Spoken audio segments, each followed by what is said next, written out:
I gifted my daughter this beach house as a 12th wedding anniversary present. That day I drove over to visit, but stopped short when I saw a stranger standing in front of the door holding a clipboard casually taking pictures of the entire house.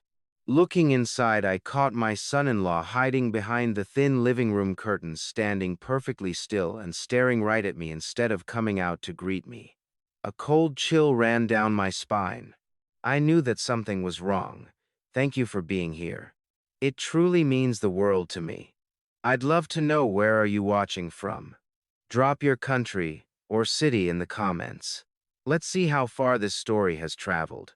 And a quick note, some elements in this story are fictional, added for storytelling and educational purposes. Any resemblance to actual names or places is coincidental. But the lesson inside is one worth keeping. Some mornings I make the drive out to Harlow Beach before the sun has fully risen. And I sit on this porch like it belongs to me, because in every way that actually matters it does. The drive is 25 minutes from my place, door to door if the light on Carpenter Road cooperates. I've made it so many times by now that my truck knows the turns before I do. Saturday mornings, mostly. Sometimes Sunday. Occasionally a Wednesday when something I can't quite name pulls me out here. Midweek, and I find myself watching the Atlantic go gray and then gold from a chair I built with my own two hands. I should tell you a few things about myself before I go any further. My name is Warren. I'm 68 years old. I spent 40 years as a structural engineer, the kind of man who looks at a building and sees the bones of it, the load-bearing walls, the places where pressure collects over time. I retired 4 years ago, but that way of seeing things never really leaves you. You spend 4 decades reading blueprints. You start reading everything else the same way, people included. I live alone. Have for 8 years now, since June passed. My house is a modest place on the edge of Calverton, the town just inland from here, with a yellow front door that June picked out one Saturday afternoon because she said it made the whole street look like it was in a better mood. I never changed it. I don't plan to. This house, though, the one I'm sitting in front of right now, this one is different. It's a single story built low and wide the way beach houses should be, so the wind doesn't get ideas. Heart pine floors throughout, the kind that darken to amber over time and hold the warmth of the sun long after it sets. Wide doorways. No steps up from the front walk, which I designed on purpose, because my daughter Nora had a bad fall off her bicycle back in 2018, left knee, 2 surgeries, and I wasn't going to build her a house that fought her every time she came home. The windows face the water. All of them. I spent 2 weeks arguing with myself about the structural implications, and then did it anyway because some things matter more than load calculations. I finished it 14 months ago. March of last year. I built it for Nora. I finished it in the year she and Brett marked 12 years of marriage, though the second house was never about Brett and never about the marriage. It was about Nora and about Gracie, who is 8 years old, and has her grandmother's laugh, loud and sudden and completely unself-conscious. The kind of laugh that makes strangers in restaurants turn around and smile. I did not build it for myself. That distinction matters. It's the whole point of this story in a way. I reach through the front door. I leave it unlocked on the mornings I come early, and I pick up the small framed photograph from the side table just inside. June, maybe 10 years before she got sick, standing on a beach that isn't this one. Her hair is doing what it always did in salt air, which is whatever it wanted. She's laughing at something off camera. She looks like herself. I put this photo here when the house was finished, not at my place in Calverton. Here. People who know me have asked about that. My buddy Sal from the old firm. My neighbor Ted. They ask why I didn't keep it at home, and I've never had a clean answer for them. The best I can say is this: my house in Calverton is where I live. This house is where the promise is. And June was the one who made me make the promise. It felt right to put her here. This is where the story ends, this porch this morning, this particular slant of April light on the water. But to understand why I'm sitting here, why any of this matters, I have to take you back to the beginning, to a hospital hallway that smelled like antiseptic and burnt coffee. To a woman's hand in mine, to a promise I made before I fully understood what keeping it would cost. This house has a story. I'm going to tell you all of it. I didn't know then that the most dangerous thing about this house wasn't the money I put into it. It was what it meant to someone else. 8 years ago, I stood in a hospital corridor that smelled like antiseptic and old coffee, and I made a promise I didn't fully understand yet. That's the honest way to say it. I didn't understand it. I thought I did. I nodded. I said the words. I meant them the way a man means things when he's standing at the edge of losing everything, but the full weight of what I'd agreed to didn't settle on me until much later. Until I was alone in my kitchen at 2:00 in the morning with a sleeping infant and a house that had gone completely permanently quiet. But I'm getting ahead of myself. March 2017, Mercy General. Third floor. The hallway outside room 314. The fluorescent light above the nurse's station buzzed with a sound like a trapped insect. I remember that sound. I remember it the way you remember things that were happening while your life was changing. Not because they mattered, but because they were there. June had been sick for 14 months by then. Breast cancer, caught late, fought hard. She was 49 years old, and she fought it the way she did everything else, methodically, without self-pity, and with an occasional dark humor that unnerved her oncologist and made the nurses adore her. She made it longer than they told us she would. That was very June. I won't describe what she looked like at the end. That's not mine to put into words. What I will tell you is this: her hands were still hers. Even then, long fingers, the knuckle of her left ring finger slightly enlarged from the arthritis that had started in her 40s. I held that hand for most of the last 2 days. I know every line of it. She spoke to me just before midnight on a Tuesday. Her voice was low, lower than it used to be, and she had to stop twice to find her breath. But her eyes were clear. That's the thing I want you to understand. Her eyes were completely clear. "Take care of our girls, Warren," she said. "Both of them. Nora still needs her father, even if she doesn't always know how to say it. And this little one," she paused, turned her head slightly toward the small bassinet the nurse had wheeled in so June could see her. "Gracie, 4 days old, born into a family that was simultaneously expanding and breaking apart. This little one is going to need to know what real love looks like. Make sure she sees it." I told her I would. She died 6 hours later at 5:47 inches the morning, while the sky outside was doing that thing it does in early spring, turning from black to a dark, uncertain blue, not quite committing to dawn. I drove home alone. Nora was at the hospital still. Her husband Brett had come to get her, and her friend was staying with her. I offered to stay too, but Nora shook her head in the way she does when she needs to fall apart privately. She got that from June. I'd offered to keep Gracie for the night. Nora hadn't slept in 2 days, and the baby was calm. And sometimes the most useful thing a father can do is carry something heavy so his kid doesn't have to. So I had Gracie in the infant seat in the back of my truck, asleep before we hit the highway. Small fists curled up near her face like she was ready for a fight she didn't know was coming. My house in Calverton was dark when I got there. I hadn't left any lights on because I hadn't planned on coming home that night. I stood in the front doorway for a moment, Gracie's carrier in one hand, and I looked at what 8 years of living with someone looks like when that someone is suddenly gone. It looks like a pair of reading glasses on the end table. It looks like a cardigan draped over the back of the couch because she was always cold.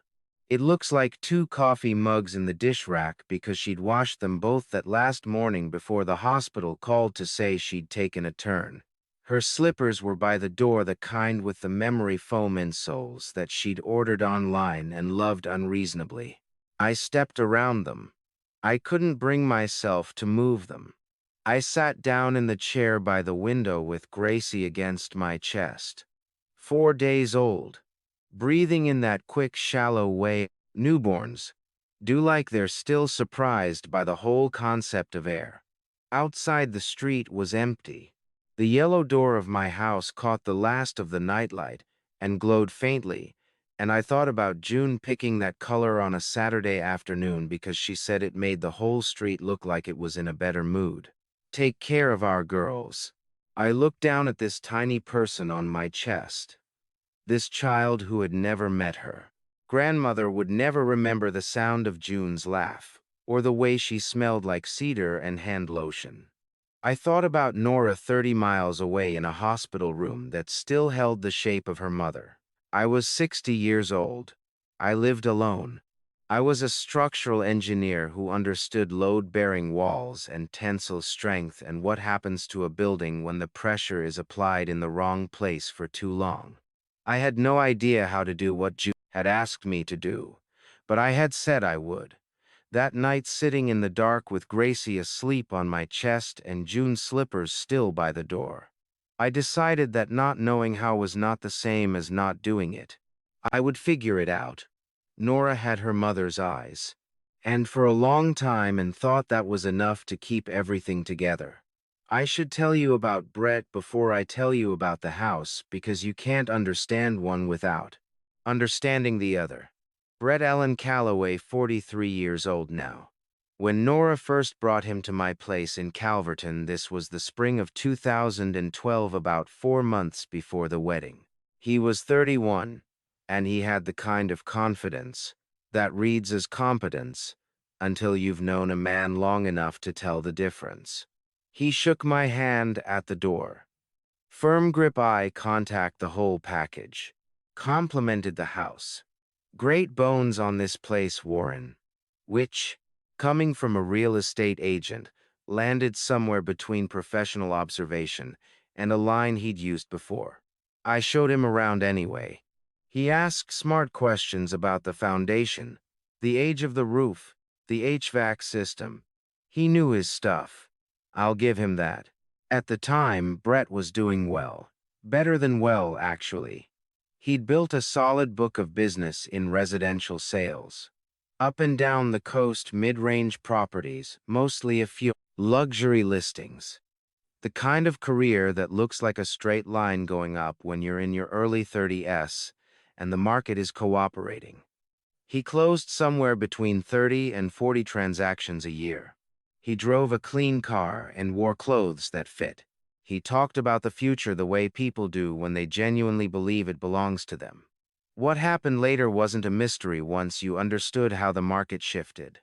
Around 2015-2016, the whole industry started changing underneath guys like Brett.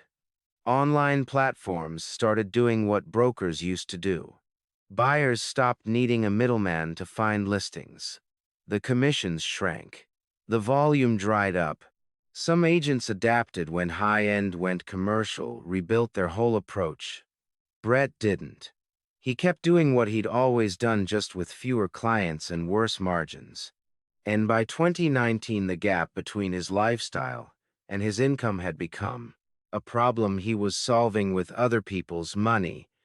But in 2012, none of that had happened yet. At the wedding, that August outdoor ceremony, a vineyard about an hour inland, the kind of venue that costs more than it looks, I stood near the back and watched Brett wait for Nora at the end of the aisle. He looked at her when she came through the gate in her dress, and I studied his face the way I study blueprints, looking for where the load settles. He looked at her the way a man looks at something he's proud to own. I want to be careful here because I could be wrong. I've turned that image over in my mind enough times that I'm not entirely sure anymore what I saw and what I've since projected onto the memory. Maybe it was just a man who loved his bride and showed it in a way that read differently to the father watching from 20 feet away. That's possible. I don't want to be unfair. What I can tell you is that I noticed it, filed it away, said nothing because Nora was happy and because a father's job at his daughter's wedding is to hold it together and mean it when he says the toast. The years that followed settled into a rhythm. Holidays at my place in Calverton. Thanksgiving, Christmas, the occasional birthday. June's cooking first, then after 2017 mine and Nora's combined efforts, which were competent, but never the same. Brett was present at all of it. Sociable enough. He could hold a conversation, remembered what you'd said time before, brought decent wine. He was the kind of person who's easy to be around without being easy to know. Gracie came along in late 2016, born about 4 months before June passed, which meant June got to hold her twice before the end. And I am grateful every day for those 2 times. Having a grandchild in the house changed the texture of those family gatherings. Gracie was the kind of kid who filled a room without trying the way her grandmother had. In 2019, Brett called me on a Tuesday afternoon. Not a Sunday dinner kind of call, a Tuesday. He needed $25,000. Short-term cash flow problem, he said. A deal had fallen through, another one was pending. The timing was just off. He'd pay me back in 90 days. He was relaxed about it, the way he was relaxed about most things, like the outcome was already decided, and he was just filling me in. I knew better. 40 years of reading blueprints had taught me to check every line before I signed anything. A loan with no paperwork is just a gift with extra steps. I knew that. I'd told clients that. I'd watched people lose real money over handshake agreements that everyone remembered differently 6 months later, but Nora was happy, or seemed to be. And there was something in the way Brett had asked easy, unbothered family to family that made pressing for documentation feel like an accusation I wasn't ready to make. So I wired the money and said nothing about contracts. That was my mistake. I knew it when I was making it. I made it anyway. He never paid it back. Not in 90 days, not in 90 weeks. We never discussed it again, and I never brought it up because by then other things had started to matter more. The day I finished the house, March 2024, final walkthrough before I handed Nora the keys, Brett came with her. He moved through the rooms the way he'd moved through mine back in 2012, checking, assessing the professional habit that never quite turns off. He knocked on the wall in the hallway, tested the window latches in the kitchen, stood at the big glass doors facing the water for a long moment. Then he turned around and looked at me. Nice place, Warren. Not thank you. Not this is incredible or I can't believe you built this. Just nice place. The way you describe a restaurant you'd recommend to someone but wouldn't go back to yourself. The way you talk about property. I smiled and said I was glad he liked it. But I held on to those 2 words the way I hold on to things that don't quite fit, quietly in the back of my mind, waiting to understand what they were telling me. There's a difference between a man who looks at a house and sees a home and one who looks at it and sees a number. I just didn't know which one Brett was yet. The idea for the house didn't arrive all at once. It grew the way most important decisions do, slowly, then all at once. It started sometime in 2021, about 4 years after June died, during a Tuesday afternoon when I was sitting at my drafting table going over load calculations for a commercial project I didn't particularly care about. I put down my pencil and thought about Nora, about the apartment she and Brett were renting, about the way Gracie had asked me at Christmas whether Santa knew which house they lived in because they'd moved twice that year. I thought about the fact that June had asked me to take care of our girls, and I had spent 4 years mostly just showing up at holidays and calling on Sundays and telling myself that was enough. It wasn't enough. I knew that. I opened a new file on my drafting software and started drawing. What followed was 3 years of quiet, deliberate accumulation. I skipped the fishing trip to Montana I'd been planning since 2019. I picked up two smaller consulting projects on the side, one for a church renovation in Calverton, one for a private developer who needed a second opinion on a foundation issue. I stopped going out for dinner on Fridays and started cooking instead. I refinanced the Calverton house at a lower rate and redirected the difference. None of it was dramatic. It was the same arithmetic I'd been doing my whole career, just pointed at something that mattered. By the spring of 2023, I had enough. The design had been evolving the whole time because that's how I work. I don't believe in rushing the drawing phase. Get the blueprints wrong and everything that follows is just expensive corrections. So I drew and revised and drew again. And every version was a little bit about engineering and a lot about Nora. Single story because she'd had a bad fall off her bicycle in 2018. Left knee, 2 surgeries, the second one better than the first but neither one perfect. No steps up from the front walk. Wide doorways, 36 inches instead of the standard 32. Because someday arthritis or a bad day might make those 4 inches matter. Hard pine floors throughout because they're warm in winter and they hold up. Big windows facing the water because Nora has always thought better when she can see the horizon. Every choice had a reason. That's the only way I know how to build. I found the lot at Harlow Beach through a retired contractor I'd worked with on and off over the years. Waterfront parcel, modest size, decent elevation above storm surge. Important on the Carolina coast, where the Atlantic has opinions. The lot had been sitting for a while, which kept the price reasonable. I broke ground in the fall of 2023. That's when I met Audrey. She came over about a week into the foundation work, walking across the adjoining property with 2 mugs of coffee and a look on her face like she decided to come say hello and wasn't entirely sure it was a good idea. Her name was Audrey Dalton, 66 years old, recently retired, with the bearing of someone who had spent decades in a riot room where people had to pay attention when she spoke. She'd been a circuit court judge for 22 years, family court, then civil, then a rotation through criminal before her knees made the commute untenable. And she retired to the beach house she and her late husband had bought years ago as a vacation property, and never quite gotten around to selling. She lived alone. Had for 3 years since her husband Martin passed. She told me this matter-of-factly, the way people do when they've made peace with a fact and no longer need sympathy for it. "What are you building?" she asked, handing me one of the mugs without asking whether I wanted it. "A house," I said, "for my daughter." She looked at the lot, at the foundation stakes, at the view of the water beyond.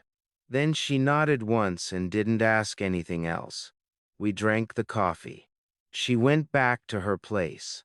The next morning, she came back with 2 more mugs. That became the pattern. I didn't ask her to keep coming. She didn't ask permission. Some things establish themselves without a formal agreement. Over those months, I learned that Audrey had spent a significant part of her judicial career in civil court handling property disputes, fraud cases, forged deeds, contested estates, the kind of cases where someone had trusted the wrong person with something that couldn't be taken back. She'd seen enough of that particular damage to develop a finely calibrated instinct for it. I didn't know then how relevant that would turn out to be. My parents called in November, about a month into the framing. My father, Eugene, is 91 years old and lives at Pine View, a care facility about 40 minutes from Calverton that he describes as not as bad as I expected, which is the most you can ask for at my age. My mother, Miriam, is 88 and thinks the staff waters down the soup. They called together, which they do on speakerphone with the volume turned up high enough that I can hear both of them even when only one is talking. Are you sure this is a good idea? My father said. It's already built, Dad. I'm in the framing stage. I mean financially. I've run the numbers. A pause. Your mother wants to know if Nora knows. She knows I'm building something. She thinks it might be a workshop. She doesn't know the details. Another pause longer. That sounds like you.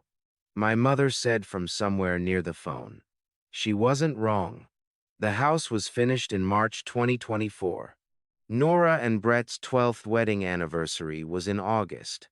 I had been aware of that date for 2 years while I was building, not because I planned the house as a gift in that conventional sense, but because it gave me a frame, a reason to finish by summer that was separate from the engineering schedule and easier to explain than the real one.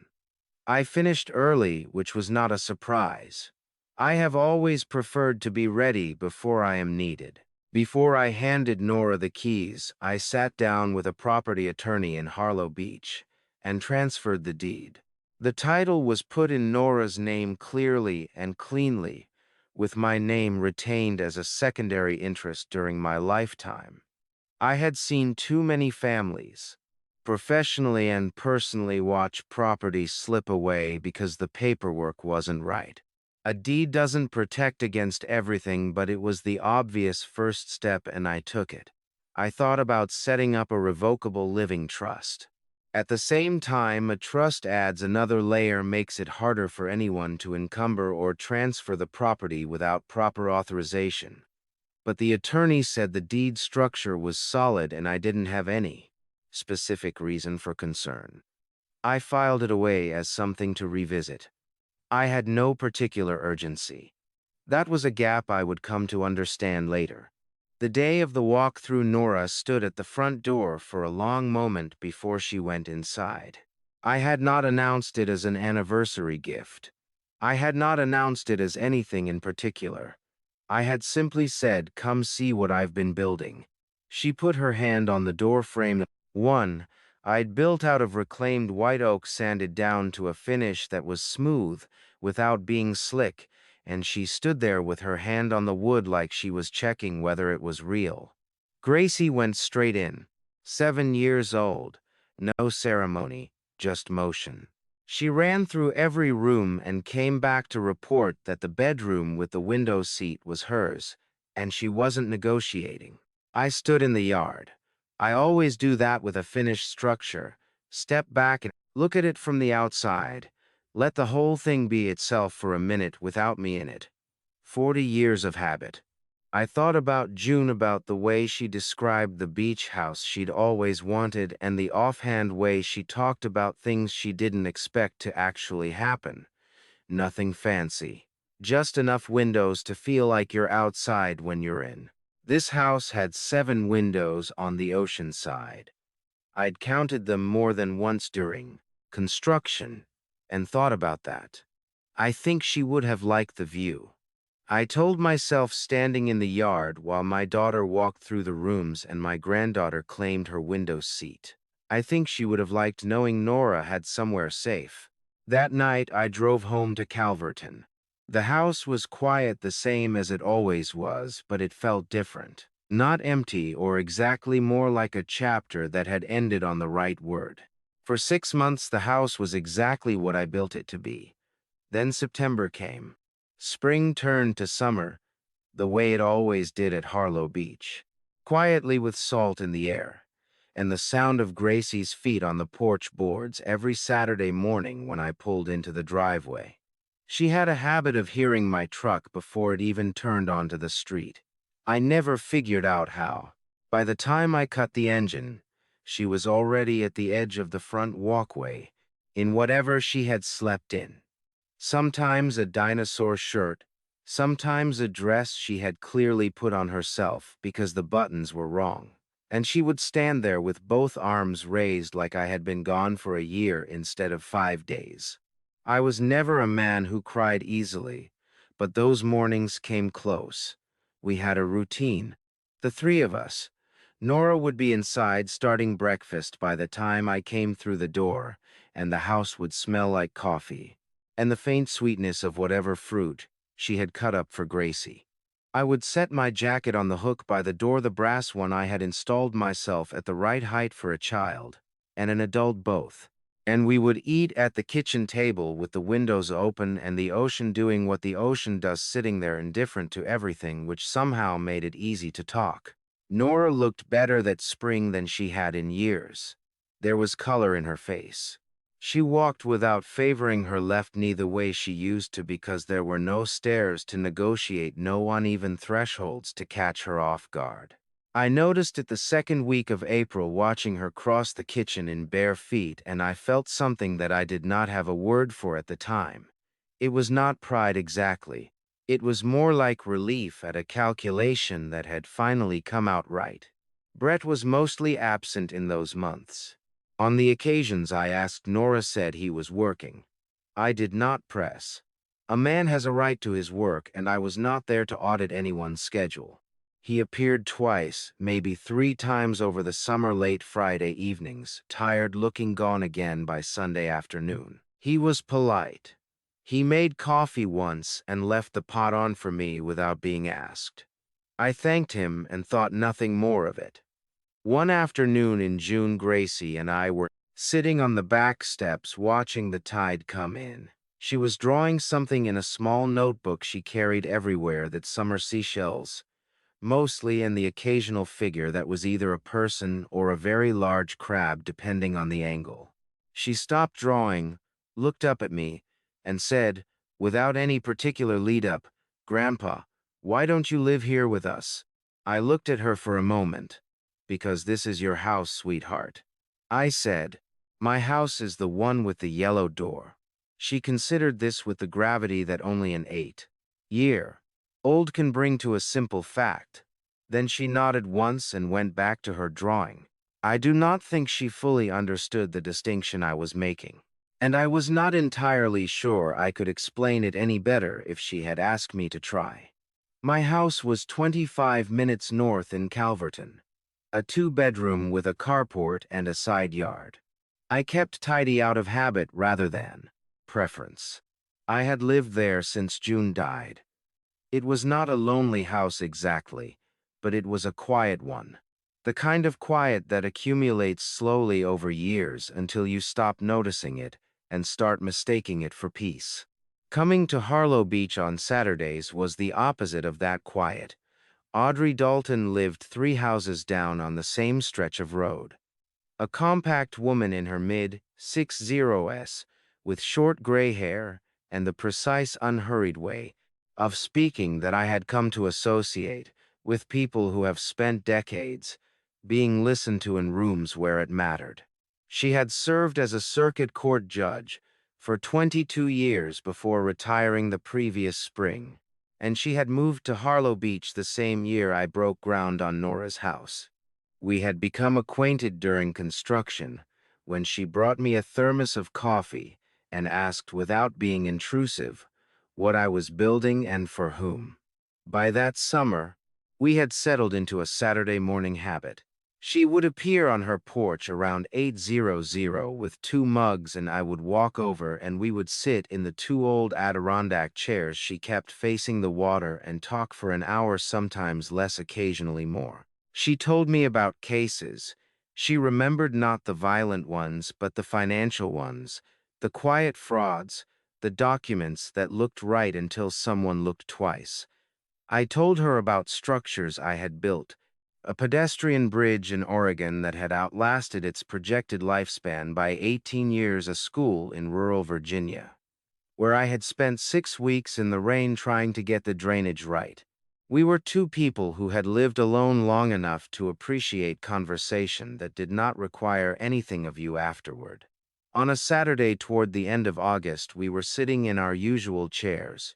The morning had gone flat and gray the way it does before the weather shifts, and the ocean was the color of old pewter. Audrey had her mug in both hands, which she did when she was thinking about something she had not yet decided to say. After a while, she set the mug down on the arm of the chair and looked across toward Nora's house. Warren, she said, how well do you actually know your son-in-law? I thought about Brett, the polite appearances, the early departures, the coffee he had left warming on the counter. Well enough, I said. Audrey nodded once. She did not say anything else, but she did not look away from the house either. I did not think much about what Audrey said that afternoon. I had no reason to. Not yet. The first Saturday of September, I pulled into the driveway and saw a familiar car parked in front of the house and a full-size suitcase standing just inside the open front door. I sat in my truck for a moment before getting out. The car was Brett's, a silver sedan. I had seen in various driveways and parking lots over 12 years, recently acquired, still carrying the small circular sticker from the dealership on the rear window. The suitcase was dark navy upright, the kind with 4 spinner wheels and an extendable handle locked at full height. Not a weekend bag, not even a week bag. The kind of luggage a person packs when they are not certain how long they will be gone. The front door was standing, open in the way doors stand open, when someone has come through recently and left it that way out of habit, or because they expected to come back through it shortly, or because they had simply stopped thinking about it. The morning air was still warm. September at Harlow Beach holds its warmth longer than inland, and through the open door I could hear the particular sounds of a kitchen in use. The coffee maker cycling, a cabinet being opened and closed, the low murmur of a radio on a station I did not recognize. I got out and went inside. Brett was at the kitchen table. He was wearing a collared shirt with the Bombasbasher, Bas Bombasbas 15 Basentation, the version and Bas himself he wore when he was being comfortable on purpose. He had a coffee mug in front of him and his phone face down beside it, and he looked up when I came through the door, with the easy, unhurried smile that I had known since 2012 and had never quite been able to assess accurately. Warren, he said. Good timing. Coffee's fresh. Nora was at the counter slicing a melon, her back partially to me.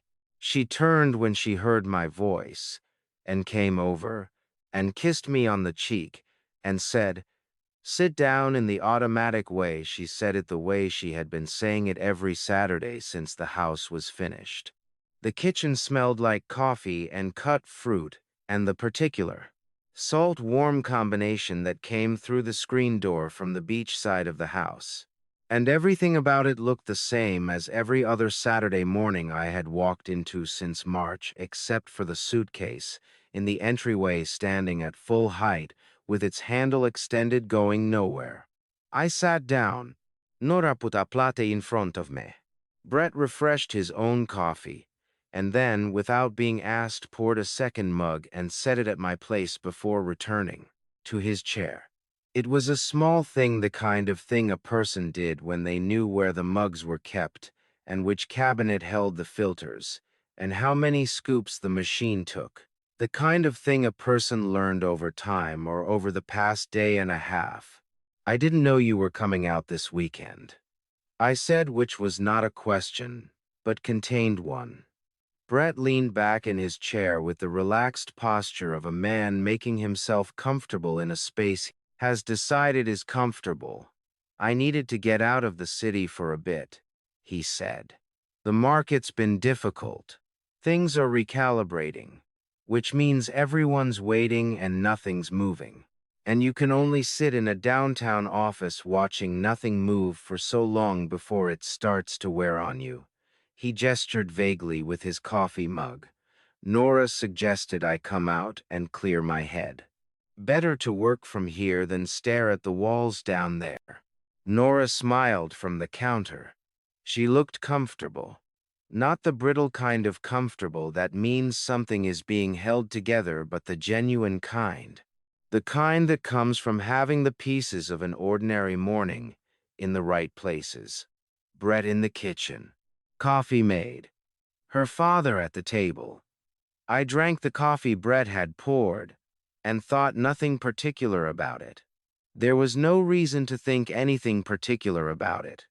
Gracie came downstairs at 8:30 in the green sneakers she had worn continuously since June, the left one with its lace replaced by a piece of twine she had found on the beach and which she had refused to exchange for an actual lace on the axe. Grounds that it worked fine. She sat beside me and ate the melon slices from my plate, without asking which was standard, and told me at length about a project she had been given at school involving ocean ecosystems, which she had opinions about. Brett asked her one question what her favorite ocean animal was, and Gracie said without hesitation that it was the mantis shrimp because it could punch things, and Brett laughed, and Gracie looked satisfied with this response, and the conversation moved on. It was a normal morning. I remember thinking that clearly in those specific words. This is a normal morning, as though I needed to say it to myself to confirm it. After lunch, Nora took Gracie down to the water. Brett and I ended up on the front porch, not by arrangement, just by the way Saturday afternoons sometimes arrange themselves when the women in the house had gone somewhere, and two men were left with the space between them and nothing specific to fill it. Brett was looking at the house rather than at the water. He had done this before during the walkthrough in March, and once or twice, since the particular quality of attention he brought to the structure, the lot to the sight lines from the porch to the beach. I had filed it without labeling it. Warren, he said in the tone of a man making conversation. What do you think this place goes for now with the lot, the view, the build quality, all of it? I looked at him. It's not for sale, I said. He raised one hand slightly, a gesture of concession. Of course not. I'm not suggesting anything. It's a professional habit. You're in a space like this, and you start running the numbers automatically. He glanced out at the water, then back at the house facade. Properties on this stretch have been moving well even with rates where they are. I'm just curious what the market would say. Then you already know better than I do what it would say, I said. He smiled again, the easy one, and let the subject drop. We watched the water for a few minutes in the comfortable silence that had always been available to us when we weren't talking about anything that mattered. And then he went inside to take a call. I stayed on the porch. The afternoon light was coming in low across the dunes, and the beach grass was moving in the offshore wind, and the water was the green-blue it gets in early September before the color shifts. I stood there and looked at the house I had built from the outside, the porch boards I had selected, the trim I had painted myself over a weekend in February. And I thought about what it meant that a man had just asked me what it was worth and called it curiosity. When I went back in to say goodbye, Gracie followed me out to the truck.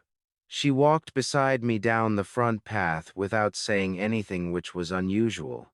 Gracie generally had something to say in transit.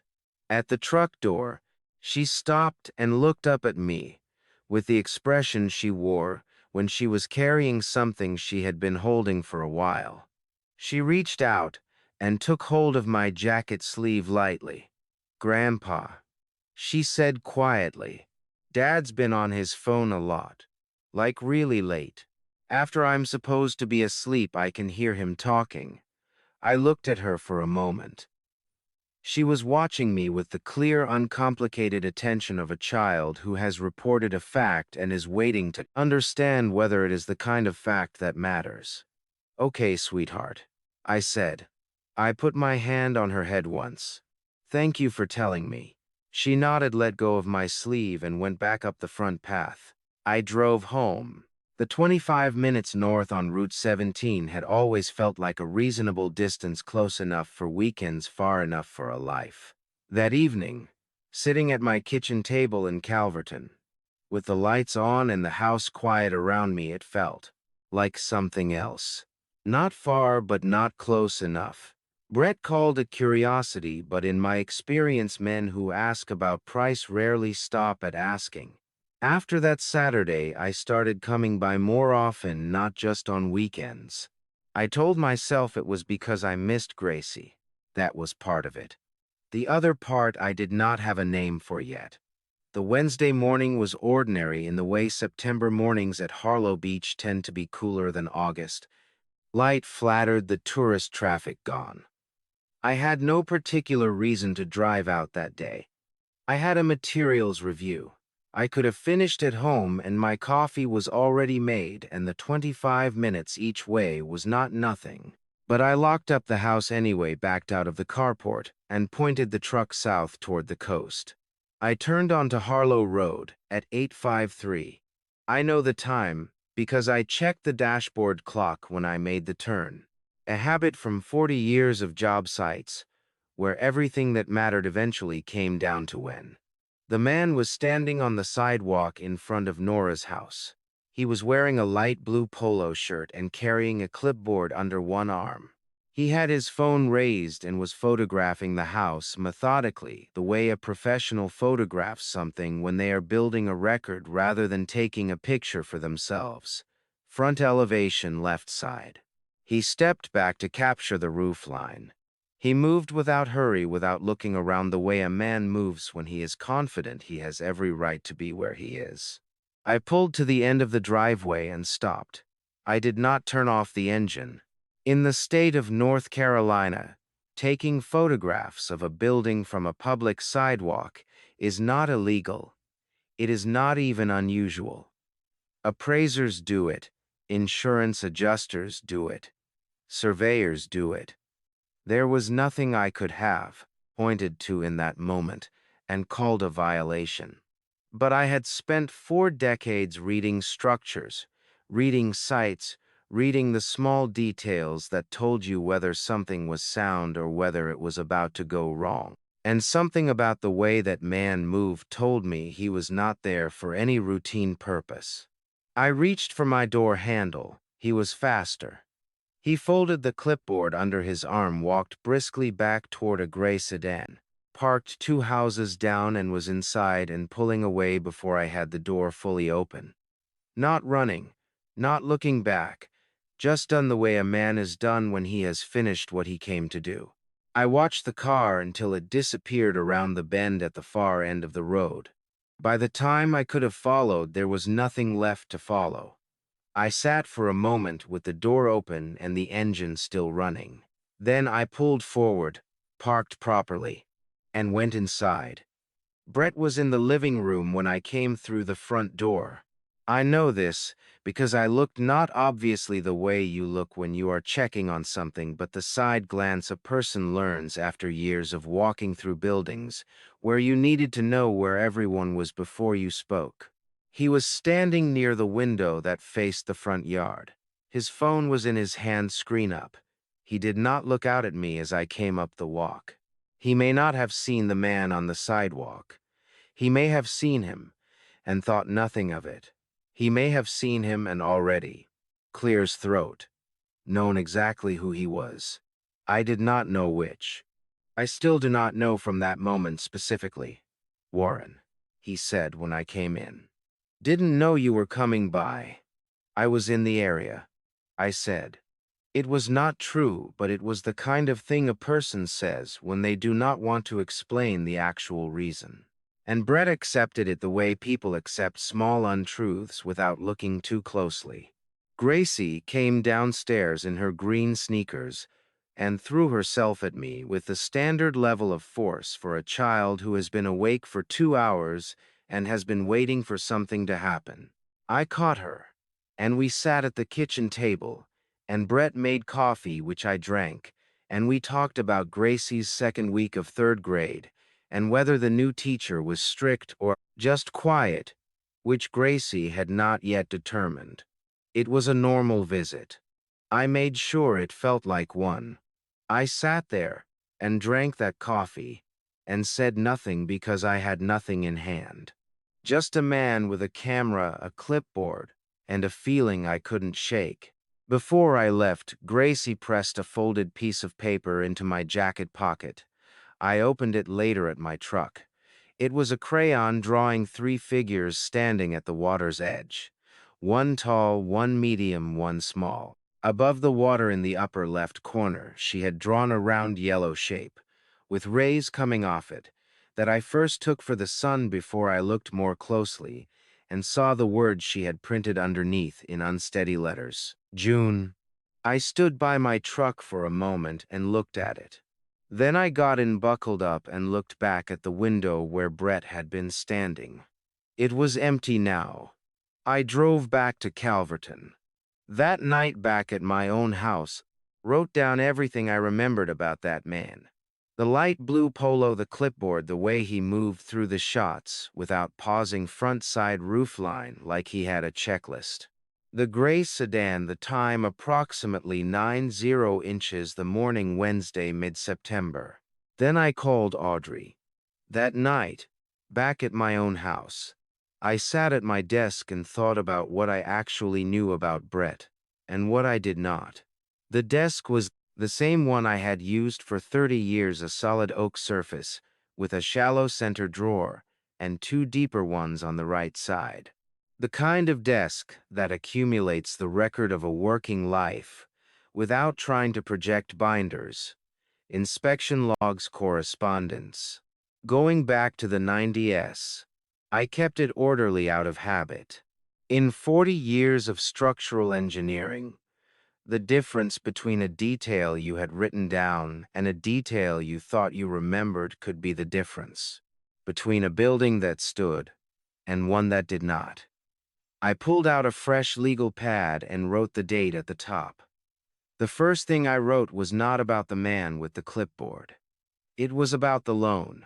$25,000 transferred to Brett's account. In March of 2019, I had the bank record in a folder in the bottom drawer because I keep bank records the way I keep everything organized, labeled retrievable. I found it in under 2 minutes. The original transfer confirmation was there. Every quarterly statement since then was there. What was not there was any record of repayment, not a single deposit, not a partial payment, not a note, a text, or a conversation I could recall where Brett had acknowledged the debt since the first year. I had stopped expecting it. Somewhere around 2021 and had quietly reclassified it in my own accounting as a loss, the kind of thing you absorb for the sake of family and do not mention at holidays. I had told myself that was generosity. Looking at the empty column under received in the margin of my notes, I thought it might have been something closer to carelessness. I wrote $25,000, March 2019, no contract, no repayment, 5 years. Then I called Audrey. She picked up on the second ring, which told me she was still awake and had probably been expecting the call. That was the thing about Audrey, she did not say much that was unnecessary, but she was rarely surprised. I described the man, light blue polo, clipboard, photographing the house from the sidewalk. Methodical, done and gone before I could get out of my truck. There was a brief silence on her end. I saw him too, she said.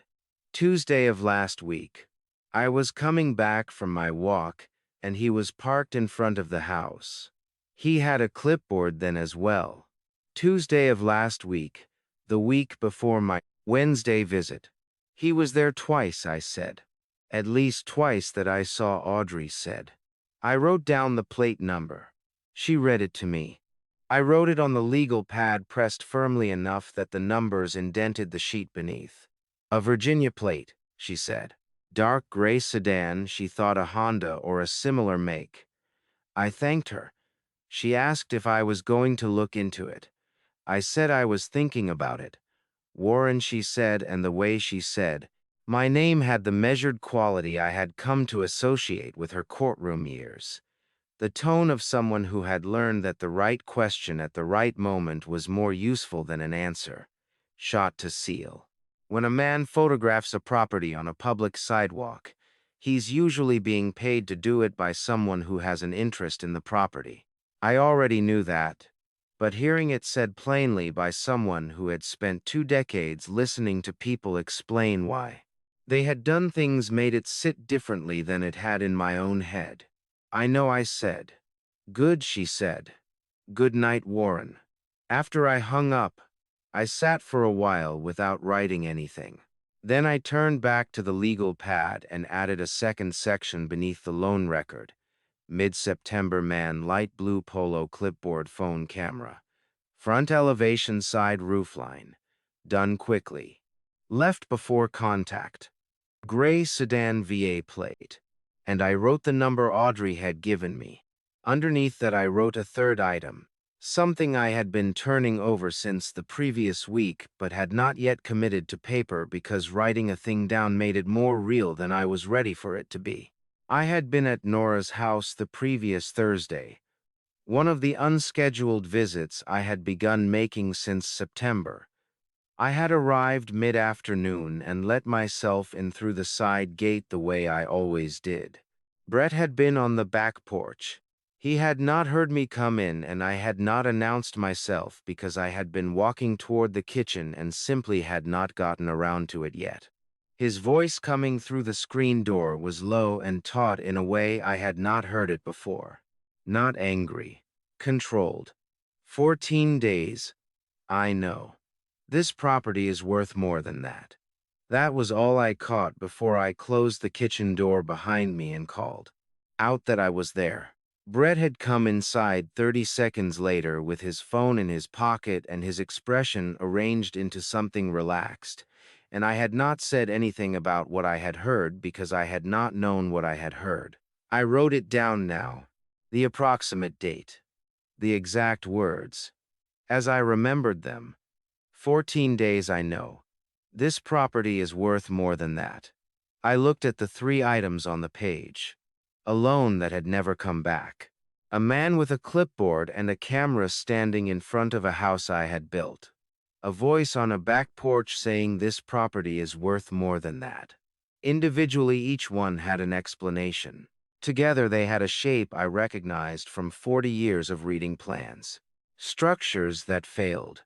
Rarely failed from a single point. They failed because several small stresses, each one manageable on its own, had been allowed to converge in the quote, same place at the same time. I closed the legal pad. I looked out the window of my home office at the dark and quiet street in Calverton, 25 minutes north of Harlow Beach. 25 minutes from the house I had built with my own money and signed over to my daughter. For the first time, I understood that 25 minutes was not nothing.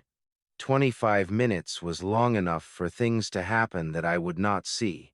Audrey had given me the plate number. I wrote it down and put it away. I wasn't ready to open that door yet, but I knew the door was there. October arrived without warning the way trouble usually does.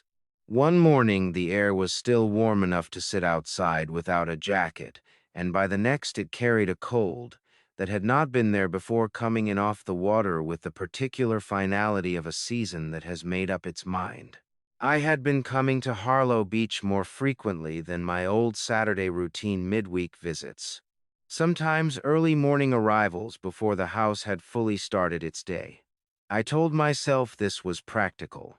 The deck boards on the south side needed resealing before the winter set in, and the caulking around the north-facing windows had begun to show its age. These were real tasks. I kept a list of them.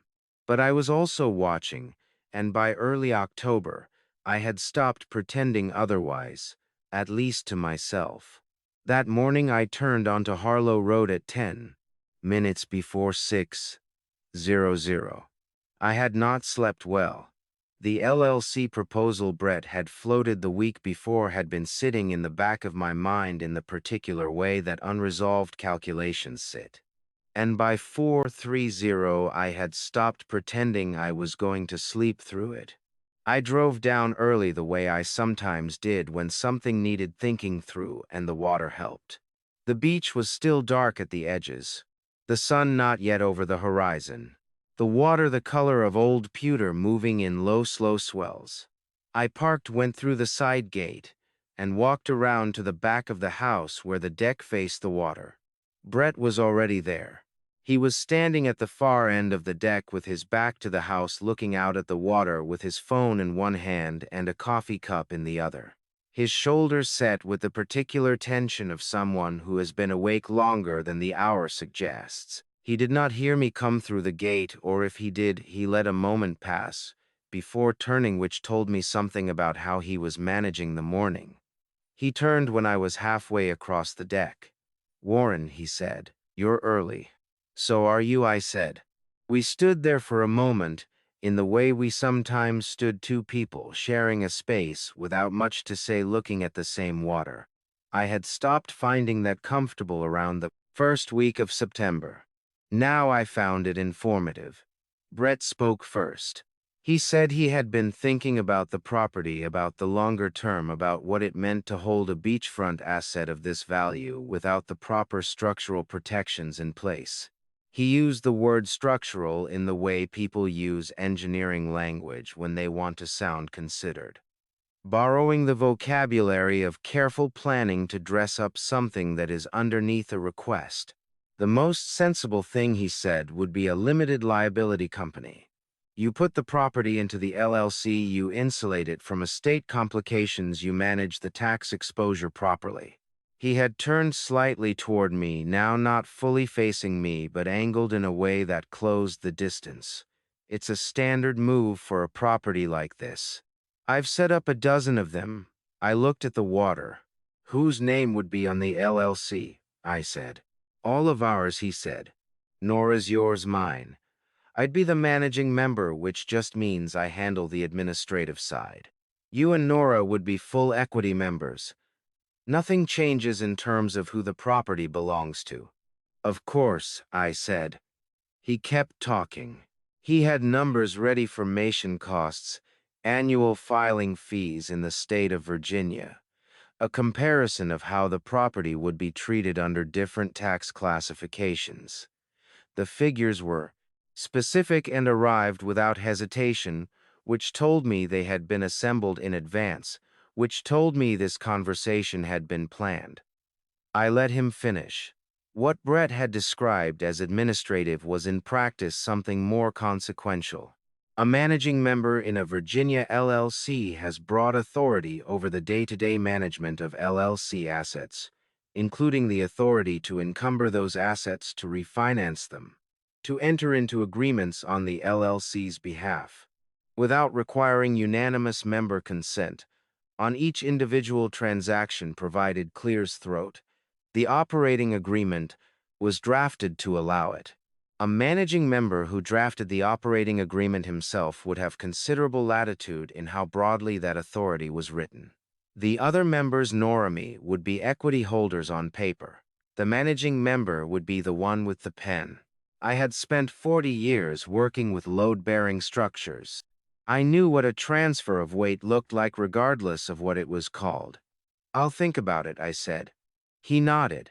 Then he said the thing I had been waiting for without knowing I was waiting for it. "I'll need an answer fairly soon, Warren. These things take time to set up properly, and there are some timing considerations." He paused. "A few weeks, ideally." I looked at him. His expression was arranged into something patient and reasonable. His coffee cup was still in his hand, and he turned it slightly, a small restless motion that did not match the patience of his face. "I understand," I said. He nodded once more, satisfied with something, and went inside. I stayed on the deck until I heard the screen door close. The sun had come up fully while we were talking, the water shifting from pewter to a flat, cold blue. I stood there for a while, longer than I needed to, looking at the water and thinking about a man who needed an answer in a few weeks and had specific formation costs already memorized. Then I walked to my truck and drove north to Calverton. I was at my desk by 9:00. The legal pad was where I had left it. The plate number still faintly indented on the top sheet from when I had pressed too hard writing it down 2 weeks before. I had been carrying that number with me like an unread letter, aware of it not, yet ready for whatever it said. Brett's conversation on the beach had been enough. I called Audrey and asked, without going into the full explanation yet, whether she still had the contact she had mentioned when she gave me the number, someone who could confirm a registered owner through legitimate channels. She asked no questions. She said she would call me back. She called back in 35 minutes. The vehicle was registered to a Raymond Holt. Address: in Virginia Beach. Licensed real estate broker. Active status: Virginia Department of Professional and Occupational Regulation. I wrote the name on a clean page of the legal pad and looked at it. Then I spent the better part of an hour working through what was publicly accessible. Broker license records are public in Virginia: name, license number, status, and in some cases the employing firm. Business entity filings through the State Corporation Commission list registered agents and principals. Cross-referencing the two, I found what I was looking for without needing anything that was not already available to anyone who knew where to look. Raymond Holt had held his license since 2009. Between 2014 and 2017, he had been associated with Coastal Premier Properties, a mid-size residential and commercial brokerage operating out of the Norfolk area. Brett Calloway had also been associated with Coastal Premier Properties during the same period. The firm had dissolved in 2018. Both men had moved on in different directions on paper. They had not moved as far apart as the paper suggested. I sat back in my desk chair and looked at the name on the page. I had poured the footings for that house myself. I had sourced the hard pine flooring from a mill in North Carolina and watched it go down board by board. Over 3 weeks, in the winter of 2023, I had designed every window to catch the light in a specific way at a specific hour. Because Nora had mentioned once years ago that the thing she missed most about the apartment she had before the house was the morning light on the kitchen wall. And someone had sent a man to photograph it like a property listing. That name, Raymond Holt, had opened a door I had no intention of walking through. But once you have seen something, you cannot pretend you have not seen it. I didn't usually stay past dinner when I visited. But that Wednesday evening, Gracie asked me to fix the back porch light.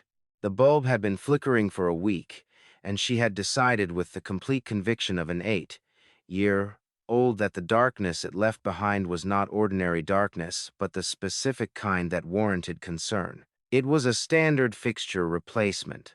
In practice, it took 40 minutes because the bulb size Gracie described did not match what I found in the socket, which meant a drive to the hardware store 2 miles down Route 17 and back. By the time the porch light was burning steadily and Gracie had stood under it for a satisfied moment and then been walked upstairs and settled, it was 20 past 9:00. Nora had gone to bed at 9:00, citing a faculty meeting at 7:00 the next morning. Brett had said good night around 8:45, mentioning an early call. I washed my hands at the kitchen sink, dried them, and reached for my jacket on the hook by the door. That was when I saw the laptop. It was sitting on the kitchen counter, the section of counter between the coffee maker and the far wall, a surface that generally held the fruit bowl and Gracie's school papers. Brett had been using it as a secondary workspace since he moved in, setting up there in the evenings when Nora was grading papers in the living room. The screen was still lit, angled the way a person angles a screen when they step away briefly and intend to return. I understood later, when I had time to think it through carefully, exactly why it was there and why the screen was still active. In 6 months of visiting Nora's house, I had not once stayed past 900. That was not an approximate pattern. It was a fixed one, the kind that a man who paid attention to routines would have registered and relied upon.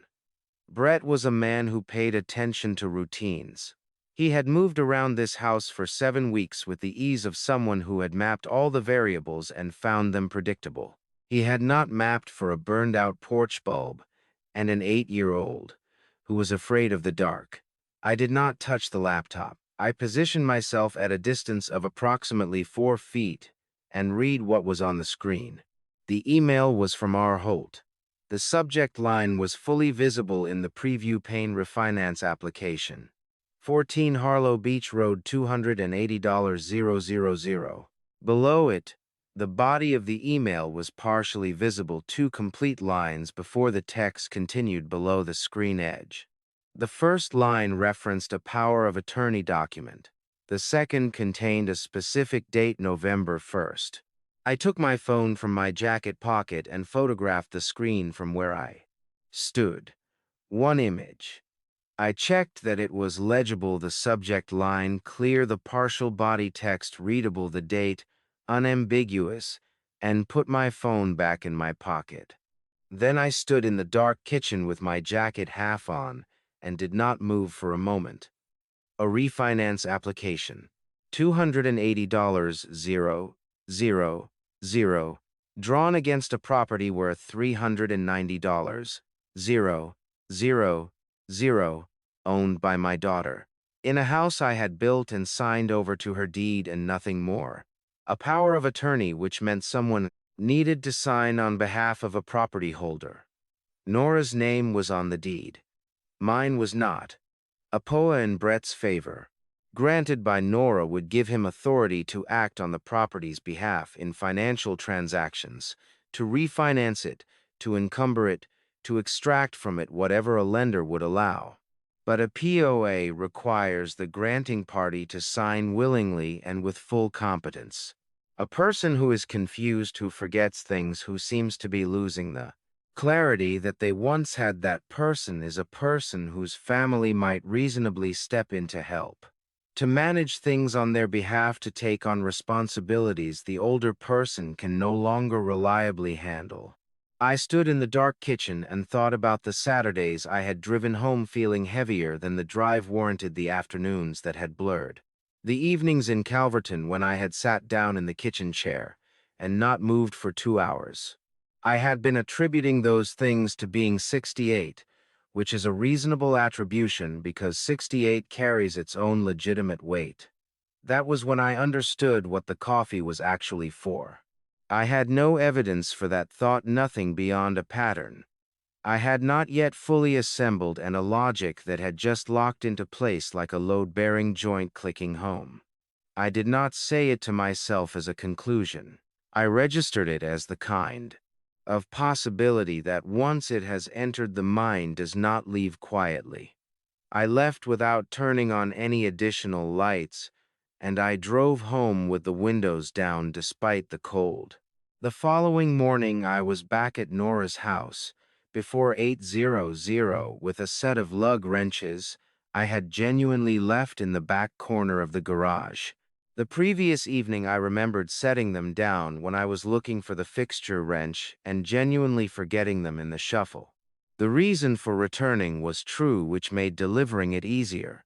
Nora was in the kitchen when I arrived. Coffee made, Gracie already dressed for school. Brett was out at showing. Nora said he had left at 7:30. His jacket was hanging on the coat rack by the mudroom door. It was unzipped. A white envelope had slipped partially from the interior breast pocket, tilted at the angle that things tilt when they have been folded quickly and not quite secured. The envelope's address window faced outward. Through it, printed in the red block font that lending institutions reserve for correspondence they need you to take seriously, I could read 3 words clearly. Past due. 17 yuan, ling ling ling. I retrieved my lug wrenches from the garage. I said goodbye to Nora and told Gracie to have a good day at school. I drove back to Calverton. At my desk, I sat down and looked at the photograph on my phone. Refinance. Application 14 Harlow Beach Road, $280,000. Power of attorney November 1st. I set the phone beside the legal pad and wrote the new figure below the others I had already recorded. $47,000 past due seen on envelope. Breast pocket of jacket. Brett's morning of, and I wrote the date. Then I looked at what I had. A man who owed $47,000 and had a refinance application in process for $280,000 was not protecting an asset. He was liquidating one. The distance between those two things was the distance between a person solving a shared problem and a person solving only their own, and leaving the house, the deed, and the woman whose name was on both of them, to absorb whatever came after. 2 weeks approximately before his November 1st deadline. Numbers don't lie, and these numbers told a very clear story. I had the pieces. Now I needed to understand how they fit together before Brett realized I was watching. Before I go any further, drop 11 inches the comments, so I know you're still with me. What comes next didn't come from a lawyer or a document. It came from an 8-year-old who had no idea what she had just told me. Quick note: some details ahead have been shaped for storytelling. If that's not for you, this is a good place to stop. For those staying, I'm glad you're here. 3 days after I photographed that screen, Gracie called me at home. It was a weeknight past 8:00. I was at the kitchen table in Calverton reading through a set of contractor specifications I had agreed to review for a former colleague, the kind of work I still took on occasionally to keep my mind moving. The phone was on the table beside me, and when I saw Gracie's name on the screen, I picked up immediately. Her voice was quiet. Not the quiet of a child who is tired and winding down for the night. Quiet of a child who has positioned herself somewhere she believes she cannot be heard. "Grandpa," she said in a voice just above a whisper. "Hey, sweetheart," I said. "It's late.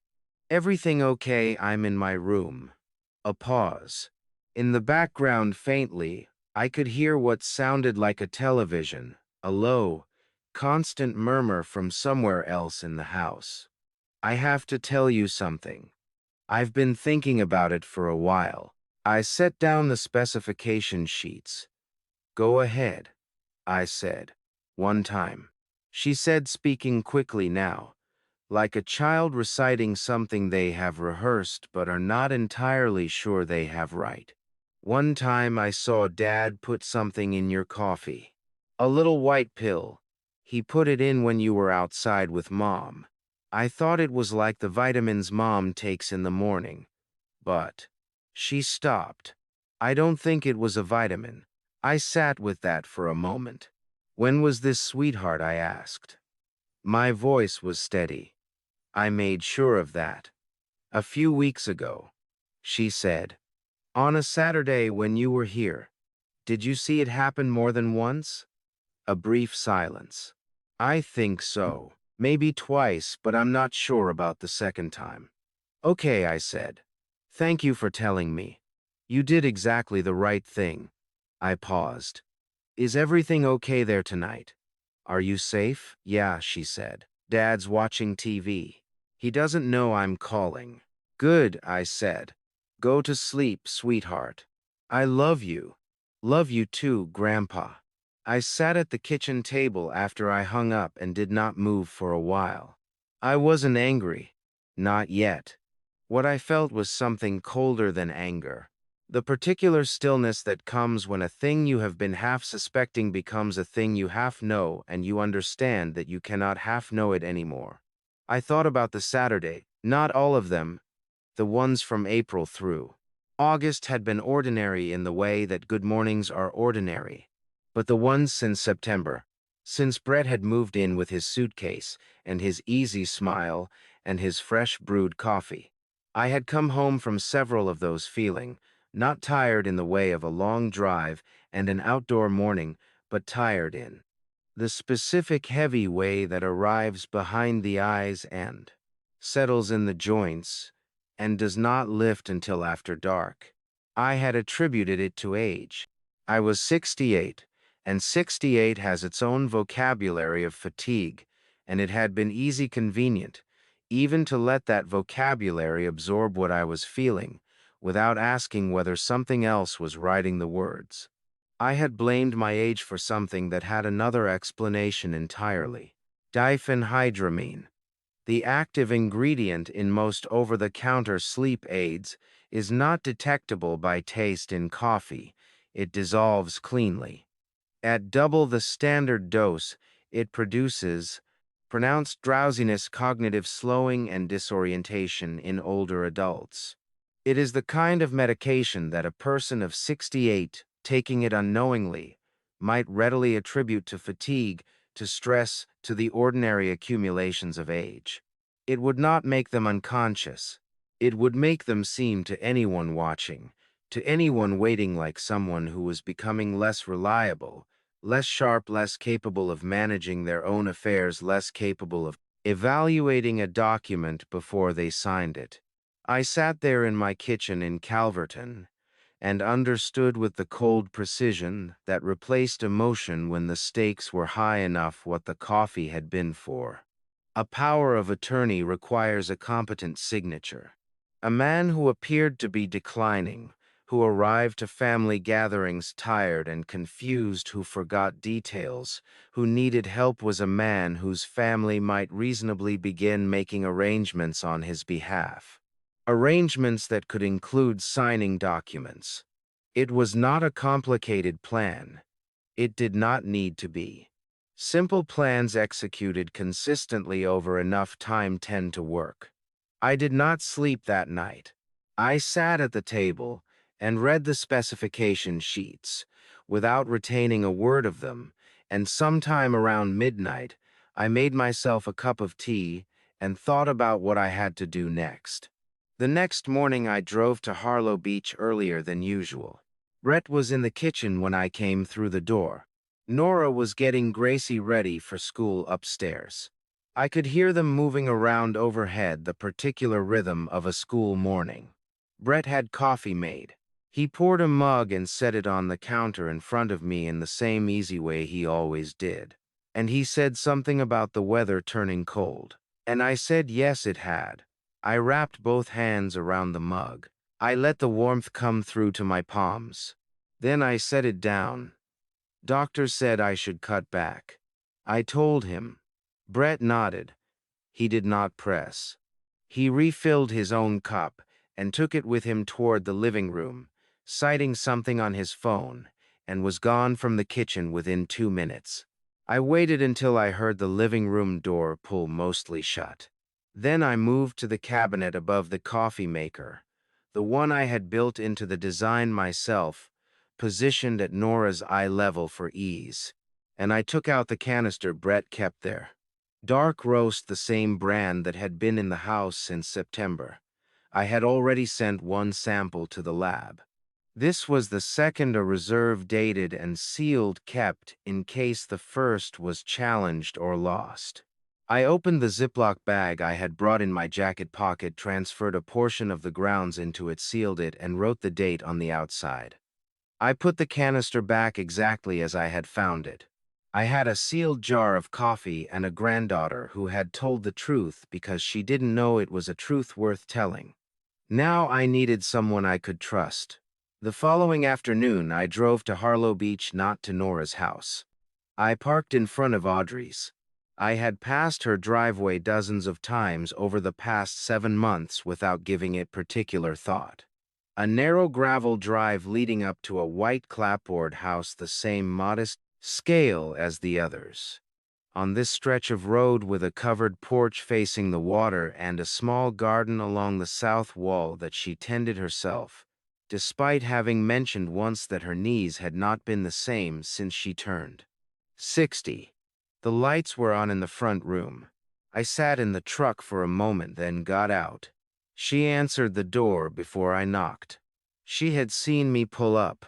"Warren," she said. She stepped back from the doorway. "Come in."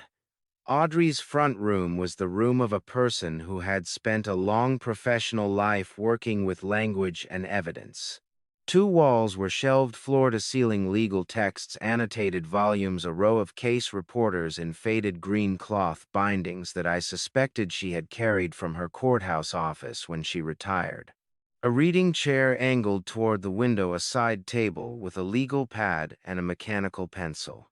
The afternoon light came through the west-facing glass, at a low angle, and lay across the floorboards in long, flat strips. She gestured toward the chair across from hers and poured 2 cups of tea from the pot she apparently already had waiting, which told me she had been expecting something like this for longer than yesterday. I sat down. I put the Ziploc bag on the coffee table between us without explaining it yet. Then I told her everything. I had rehearsed none of it. That was intentional. I had found over the years that rehearsed accounts of difficult things tended to smooth over the parts that needed to stay rough to make the shape of a thing cleaner than it actually was. I wanted her to hear it the way it was. I told her about the loan in 2019, the 5 years of silence that followed. I told her about the man with the clipboard in September and the plate number she had already given me, and what I had found when I ran it against Raymond Holt's broker record. I told her about Brett on the beach with his LLC proposal and his rehearsed figures and his voice that had been just slightly too fast.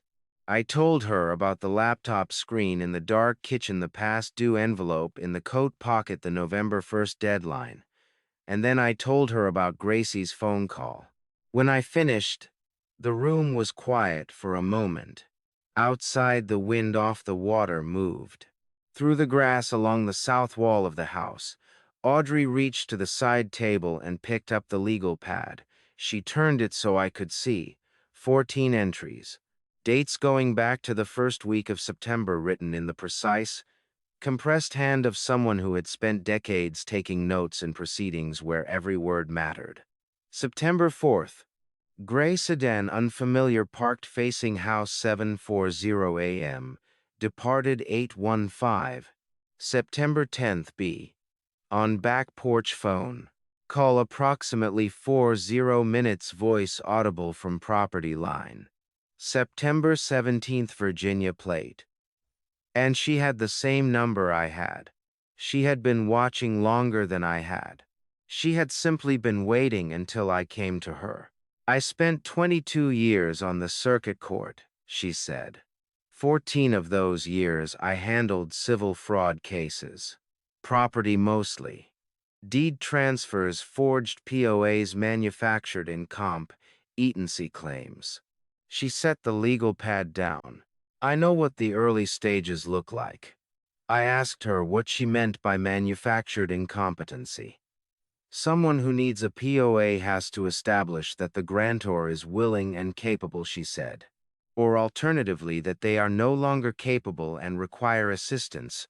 If Brett intended to obtain a POA from Nora, that would allow him to refinance the property. And your timeline suggests that's exactly what the November 1st deadline is for. Then a grantor who appeared to be declining would make the process easier. Less scrutiny, less pushback." She looked at the bag on the table. "I know a private laboratory," she said. "I've used them before in a professional capacity. They're reliable, they're discreet, and they can turn around a substance analysis in 72 hours. She picked up the bag and examined it briefly. "And I have a former colleague, a civil attorney in Chesapeake, whom I trust completely. I'd like to call him tonight." I nodded. There was something I wanted to say, and was not sure how to say, which was not a feeling I was accustomed to. I had spent 40 years saying precisely what a situation required in the clearest possible terms. I said, "She doesn't know any of this." "Nora." "I know," Audrey said. "I need her not to know until I have something I can actually show her. Not suspicion. Not a feeling, something with a date on it and a signature at the bottom." Audrey was quiet for a moment. Then she said that's not why you came to me instead of her. It wasn't a question. I thought about it anyway. No, I said. It isn't. She did not ask me to explain further. One of the things I had come to appreciate about Audrey was that she understood the difference between a thing that needed explaining and a thing that simply needed to be acknowledged. Before I stood to leave, she said, "Warren, you didn't come to me because you were afraid. You came because you were ready." I put my jacket on. I thanked her for the tea, which I had not touched. She walked me to the door, and we stood for a moment on her porch, looking out at the water, the same water visible from Nora's house 3 houses down where the lights were on in the kitchen. And a man I had known for 12 years was making plans I was no longer going to pretend I did not see. I drove home without stopping at Nora's. We sent the coffee to the lab on Tuesday. The results came back on Friday. Audrey called me at 7:00 the morning at my house. I was in my kitchen making breakfast when Audrey called. Not the elaborate kind of breakfast, 2 eggs, toast, the same coffee I had been making myself at home since September, with particular attention to the fact that I had made it myself. Outside, the light was the thin gray of early November, the kind that arrives without warmth and stays that way until noon. I had been awake since 5:30, which had become something of a habit in the past 2 weeks. Some mornings the waiting is louder than sleep. I picked up on the first ring. The report came back, Audrey said. She did not say good morning. That told me something before she said anything else. Go ahead, I said. Diphenhydramine. She read from the report with the same measured precision she brought to everything. Detected at approximately twice the standard recommended dosage. The lab noted that concentration levels in the sample were consistent with deliberate addition rather than incidental contamination. I set my fork down. Twice, I said. Twice the recommended dosage, she said. At that concentration in a person of your age and body weight, the effects would include significant drowsiness, slowed cognitive processing, and in some cases mild disorientation. Onset within 30 to 45 minutes of consumption. Duration of 4 to 6 hours. I looked at my coffee cup on the table. My own coffee in my own kitchen that I had made myself. I thought about the Saturdays driving home when the road had felt longer than it was. The afternoons I had written off as age, the evenings I had arrived back in Calverton and sat down in the living room chair and not gotten up again until dark. He had been doing it for at least 2 weeks, possibly longer. A 6-8-year-old man living alone, falling asleep at odd hours. It would look like the ordinary arithmetic of getting older. To a doctor who did not know to ask, it would look like fatigue. To a family member proposing that perhaps someone needed help managing their affairs, it would look like the beginning of a reason. A power of attorney does not require the grantor to be incapacitated. It requires only that the grantor appear to need assistance and that there is someone willing to provide it. Brett had been building that appearance one Saturday morning at a time, Warren, Audrey said. Her voice had shifted slightly, the tone she used when she was about to say something she had considered carefully before saying. The report is signed and dated. The methodology is documented. I've already sent a copy to Martin Ellery, the civil attorney in Chesapeake. I had spoken to him once briefly the afternoon I had gone to Audrey's house, a careful, unhurried voice on the phone that had asked the right questions and not asked the unnecessary ones. What did he say? I asked. He said the report combined with the documentation you already have, the email. The plate traced the financial records, constitutes a substantial evidentiary foundation sufficient for criminal referral and for a civil action to protect the property. I was quiet for a moment. He wants to know if you're ready to file, she said. Not yet, I said. There was a pause. Not a surprised one. Audrey had been expecting this or something like it. I need to talk to Nora first, I said. She deserves to hear this from me, not from a police report, not from a court filing she finds out about afterward. I paused. Martin can hold the file for 48 hours. He already offered, Audrey said. He thought you might ask. I thanked her. I told her I would call her after I spoke to Nora. She said she would be home and we hung up. I sat at the kitchen table for a while after that without eating. The eggs had gone cold. Outside, the November light had settled into its flat, permanent gray. An hour later, I got in my truck and drove to Harlow Beach. I did not go inside. I parked on the street, not in the driveway, not in my usual spot, and I sat with the engine off and looked at the house I had built. The single-story line of it against the sky, the wide porch I had designed for 2 chairs, the large windows and behind them in the kitchen and the adjoining dining area the shapes of 2 people at the table. Brett was seated at the far end. He had his phone in front of him and a cup of something coffee likely at his right hand. He was not looking up. Gracie was at the near end of the table, her back partially to the window. She was drawing. I could see the particular way she hunched over a piece of paper, when she was concentrating, shoulders slightly forward, 1 foot hooked around the chair leg. She had been drawing that way since she was 5 years old, and had claimed the corner of my drafting table in Calverton as her personal workspace whenever I watched her for the Wancher in Winnatter afternoon. I sat there for 4 minutes. I know because I watched the clock on the dashboard. Then I started the truck and pulled away from the curb. The hardest thing I had done in a long time was sit in that driveway and not walk through that front door.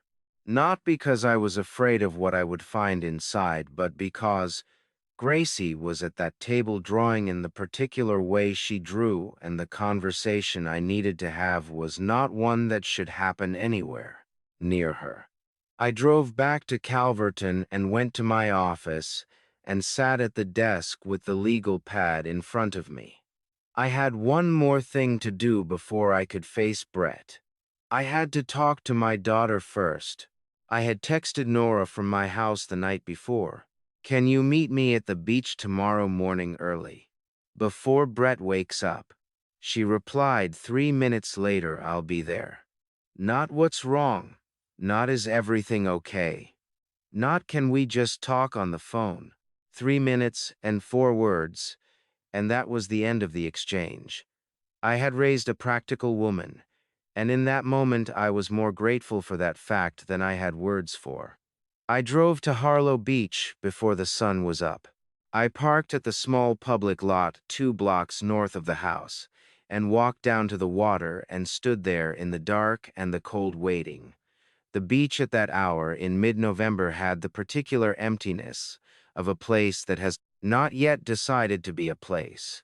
No color to the water, no clear line between the sand and the sky. Just gradations of gray that shifted slowly as the light began to come. She appeared at the top of the dune path, in her dark jacket and the flat-soled boots she wore when her left knee was stiff from the cold. She picked her way down to the sand with the slight adjustment in her gait that I had noticed since her bike accident 6 years ago, and that she had stopped noticing herself. She did not look surprised to see me standing there. She looked like a woman who had been awake for several hours already. She came and stood beside me at the waterline, and we both looked at the water for a moment without speaking. "How bad is it?" she said. "I need you to hear all of it before you respond," I said.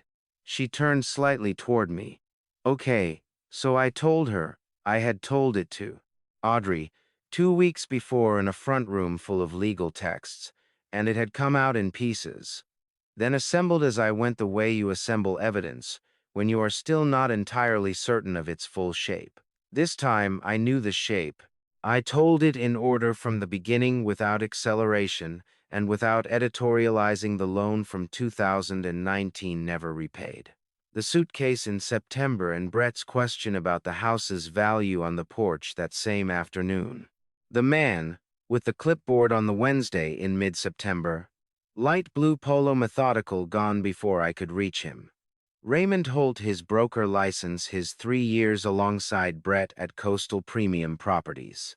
The beach conversation about the LLC and what an LLC with Brett as managing member would have actually meant. The laptop screen in the dark kitchen, the past due envelope in the coat pocket November 1st, and then Gracie's phone call. Nora had been watching the water while I talked, the way she listened to things that required her full attention, still facing forward, not interrupting. When I said Gracie's name in that context, she turned her head toward me, not quickly, carefully. She saw him do it. She said. She thought it was a vitamin. I said. She called me from her bedroom after 8:00 because she'd been thinking about it and wasn't sure if it mattered. She didn't know it was the kind of thing worth reporting. I paused. She told me because she trusted me, not because she understood what she'd seen. Nora looked back at the water. She was quiet long enough that I could hear the waves coming in small waves in November, without much force, just the steady arrival of water that had come a long way to reach the sand. "There has to be an explanation," she said. Her voice was careful, not defensive, not dismissive, but the voice of someone genuinely trying to apply fairness to a conclusion they are not ready to reach. For some of it, he told me, the market had been difficult. The financial pressure was real, I knew that much. The LLC, maybe he really was just trying. I reached into my jacket pocket. I had folded the 3 documents together the night before and placed them in the interior pocket of my jacket, the one with the button, because I had wanted them where I could reach them without looking. I took them out now and held them toward her without speaking. She took them. She read the way she had always read, with her full attention, starting at the top of the first page and working to the bottom before moving on. Not skimming, not stopping in the middle to react. I had watched her read that way since she was 8 years old and had found my engineering specifications on the coffee table and worked through a full page before asking me what compressive load meant. I looked at the water while she read. The light was coming up now, the gray beginning to differentiate itself, the water becoming a shade darker than the sky, the horizon line sharpening into something definite. When she finished, she sat down on the sand. Not a collapse. Not a dramatic descent. She simply sat the way a person sits when they realize that standing is requiring more effort than the situation warrants. I sat down beside her. For a while, neither of us said anything. The light continued to come in. A pair of sanderlings moved along the waterline 30 yards to our left, working the foam with the busy indifference of birds who have no interest in the concerns of the people nearby. There were signs, Nora said. She was looking at the pages in her hand, but I did not think she was reading them anymore. Her voice had a particular quality, not broken, but altered, the sound of a person reconfiguring something they had believed to be fixed. He kept asking about the joint accounts, how much was in them, whether I had access to move money if I needed to. I thought he was worried about liquidity, that it was the stress talking. She stopped. He came home late twice last week, and both times he said it was a client meeting, and I didn't ask which client because I didn't want to seem like I was checking up on him. She set the pages down on her knee. I didn't question it, she said, because I didn't have a reason to question it. And I didn't look for a reason because I didn't want to find one. That's not a character failing, I said. That's what happens when the evidence runs against what you want to be true. The mind finds the most livable explanation and stops there. She was quiet for a moment. Then, in a voice that was quieter than the one she had been using, not a whisper, but something with less weight behind it, like a sentence said to herself as much as to me, Mom would have known. I looked at her. She always saw through people, Nora said. Not with suspicion. She wasn't suspicious by nature, but she paid attention to the things other people let pass. Small inconsistencies. The way a person's behavior didn't quite line up with what they were saying. She paused. She would have seen something in him a long time ago, and she wouldn't have let it go quiet. I thought about June, not with the full weight that her name usually carried, but with the brief, clean clarity that sometimes came instead. A window opened a moment of air, and then closed again. I saw things too, I said. I just didn't want to call them by their right name. She looked at me. How long? Suspicion, not certainty. Since September, I said. When he asked about the house price, when Audrey asked me how well I knew him, and I said enough, and afterward I sat in my truck and wasn't sure I'd been telling the truth. She nodded slowly. Then she looked at the pages again. I want to keep these, she said. They're yours, I said. She folded them and put them in her jacket pocket. Then she looked out at the water one more time, the way you look at something when you were about to leave it, taking a last accounting. We got up from the sand together and walked back to the house along the waterline, close enough that our footsteps came out side by side in the wet sand behind us. She didn't say much, and neither did I. At the base of the dune stairs, she stopped for a moment, looking north along the beach at nothing in particular. I waited. Then she went up. Brett was in the kitchen when we came through the door, standing at the counter with a fresh cup of coffee in the shirt he wore when he was working from home. He looked up when he heard us come in and smiled, the same easy, unhurried smile that I had known for 12 years.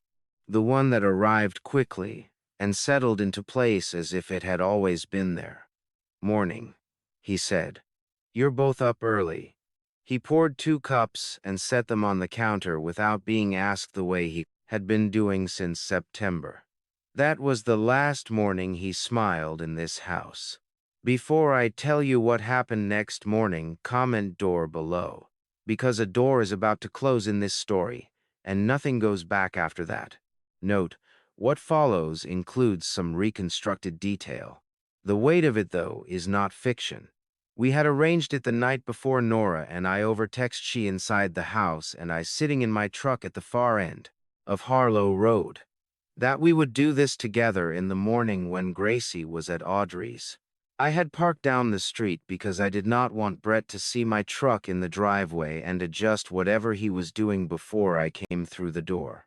It was the kind of calculation I had not had to make in my life before the past 2 months.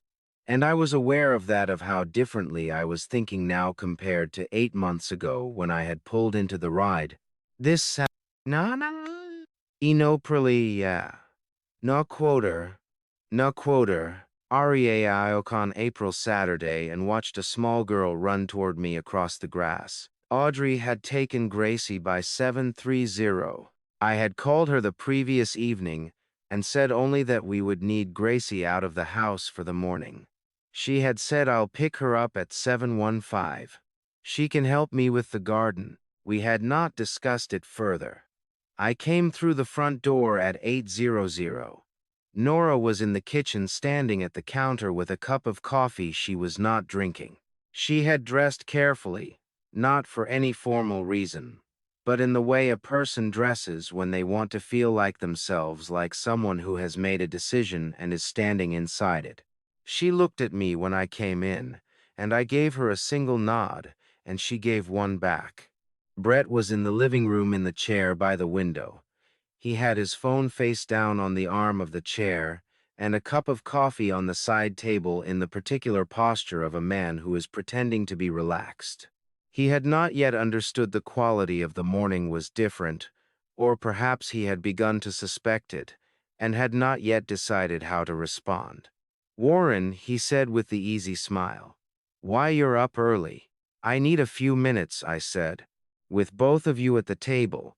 The smile stayed in place, but it lost something. The effortlessness of it, the automatic quality. He stood and followed us to the dining table, and I took my jacket off and laid it over the back of a chair, and I placed the 4 documents on the table in a row. The lab report first. The signed dated analysis From the private laboratory with its methodology section and its conclusion. Diphenhydramine detected at approximately twice the standard recommended dosage concentration, consistent with deliberate addition. Next to it, the printed email refinance application. 14 Harlow Beach Road, $280, 000, with the power of attorney language in the body and the October 31st deadline visible in the second paragraph. Then, the single page containing Raymond Holt's name, his Virginia broker license number, and the documented overlap with Brett at Coastal Premier Properties between 2014 and 2017. Last, the LLC authorization document, the one Brett had handed me 3 weeks earlier with a pen already uncapped, return now unsigned, placed at the far end of the row. I set them down the way I had always set out drawings before a project review in sequence, with space between them so that everything could be seen at once and nothing could be missed. Brett looked at each one. I watched his face move through the stages of that. The first quick scan of recognition, the second slower read of assessment, the internal calculation running behind the eyes. The smile had not gone entirely. It had become something else, the expression of a man deciding in real time how much he could still recover. Warren, he said. He spread his hands slightly, a gesture I had seen him use before in conversations. He wanted to redirect a kind of open palm that suggested reasonableness without committing to anything specific. I think you're misreading what you're looking at. I said nothing. I had found in 40 years of working through problems that silence was frequently more useful than a response. The refinance inquiry was research, he said. Holt and I go back years. I asked him to pull market comparables for the area. That's a normal professional conversation. The subject line on that email looks more formal than it was. He touched the edge of the email printout without picking it up. As for the LLC, that was a tax strategy, a standard protective structure. I should have explained it better. I'll grant you that. The lab report, I said. He stopped. Diphenhydramine, I said.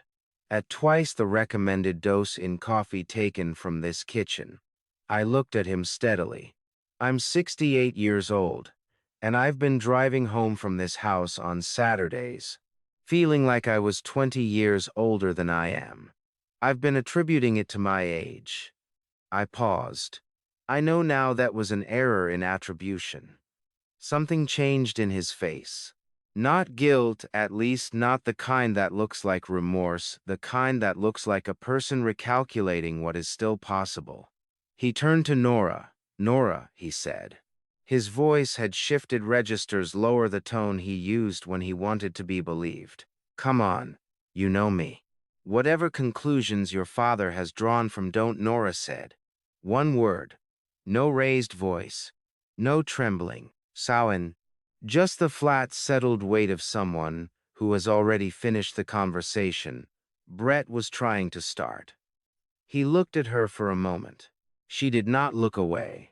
I continued. I want to be clear about what this conversation is, I said. An attorney in Chesapeake has held this file for 36 hours. The lab report, the email, the financial records showing the outstanding debt, and the refinance application prepared without authorization.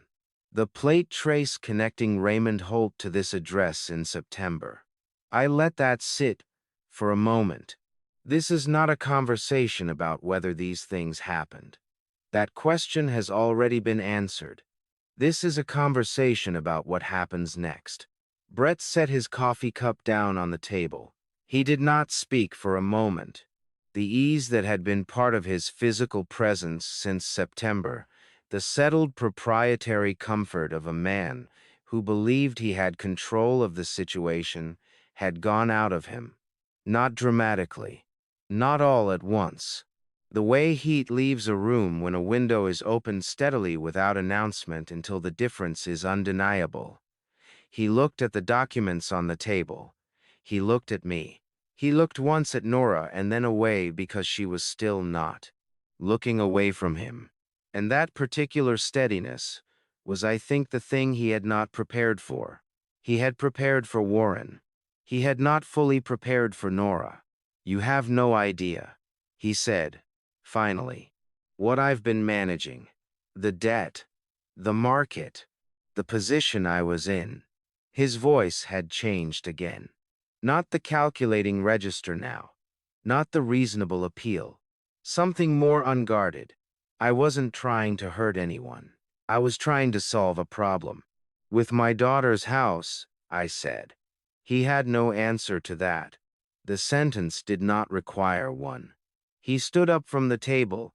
He went to the entryway and put on his jacket. He picked up his phone from the counter and put it in his pocket. He did not go upstairs. He did not take the navy suitcase that had been standing in the corner of the entryway since the first Saturday of September, which was either an oversight or in some way I could not fully interpret an acknowledgement. He moved to the door, and his hand was on the handle, and then he paused. He did not turn around. "This isn't over, Warren," he said. I looked at him from across the room, across the width of the house I had designed.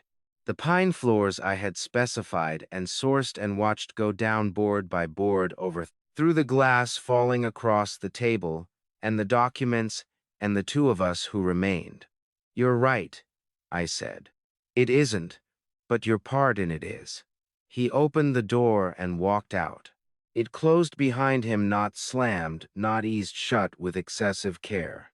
Simply closed, the way a door closes, when the person leaving it has run out of things to perform. Nora did not move for a long time. She sat at the table with both hands flat on the surface, looking at the space where Brett had been standing. I sat across from her. Neither of us said anything. Outside, through the windows that faced the water, the ocean moved the way it always moved, indifferent, unhurried, entirely unaffected by what had just happened in the house behind it. The door had closed behind him. Nora didn't move for a long time. Neither did I. We just sat there in the house I had built, listening to the sound of the ocean. For the first time since the house was finished. I didn't drive home that night. I stayed. There was no formal decision about it. After Brett walked out and the door closed, Nora and I sat at the table for a long time without speaking. And when Gracie came back from Audrey's around noon, she walked in the way children walk into a room that has changed while they were gone, cautiously reading the air before committing to her usual speed. She looked at the table, at the two of us, at the absence where Brett's coffee cup had been, and she did not ask where he was. She came and sat beside me and put her hand on the table next to mine, not quite touching, the way children do when they want contact without making a claim on it. I stayed.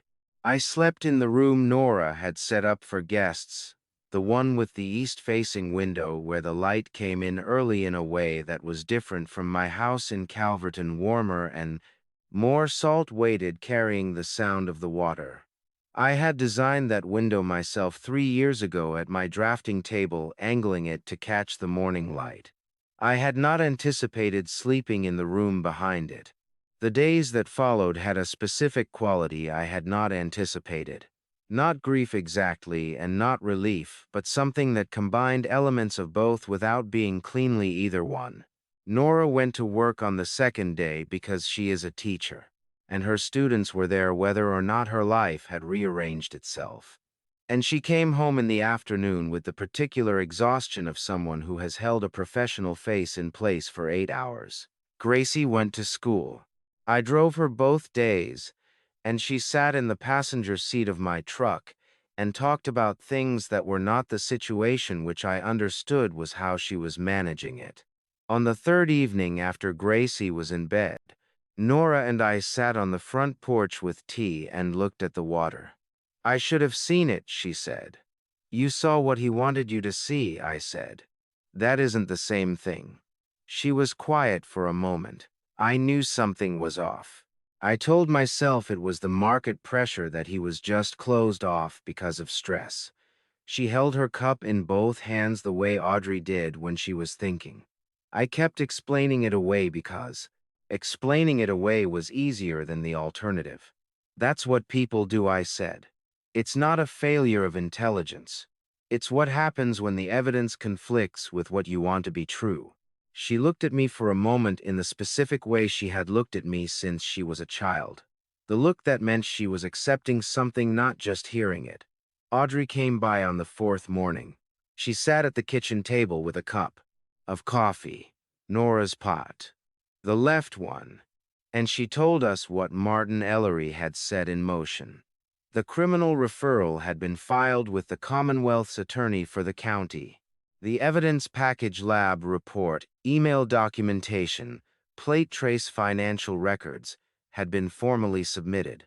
Brett and Raymond Holt were now subjects of an active investigation. What does that mean for him specifically? Nora asked. It means law enforcement is reviewing the evidence, Audrey said. In Virginia, administering a controlled or potentially harmful substance to another person without their consent is a felony. The fraud-related charges, the refinance application prepared without authorization, the power of attorney solicited under false pretenses carry their own weight.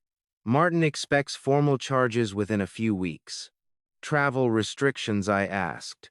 Not yet, she said. That comes with arraignment if the court imposes them.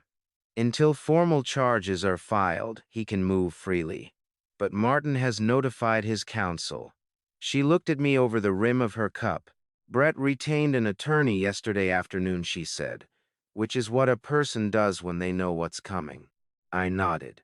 Audrey left after an hour, and Nora went to make lunch. And I sat for a moment at the kitchen table alone in the house I had built. I looked at the pine floors I'd had specified, the wide doorways I had designed for Nora's knee, the windows facing the water, the brass hook by the door where I had hung my jacket every Saturday morning for 8 months. I thought about June, not with the weight I usually carried it, but lightly, a hand on the shoulder for a moment, and then gone. On the 5th day, I drove home, not because there was a reason to leave, and not because the situation had resolved itself, but because Nora had a life to rebuild, that she needed to begin rebuilding on her own terms, and because Gracie needed to see that the ordinary shape of things could come back. Her mother in the kitchen, her grandfather visiting on weekends, the sound of the water outside doing what it always did.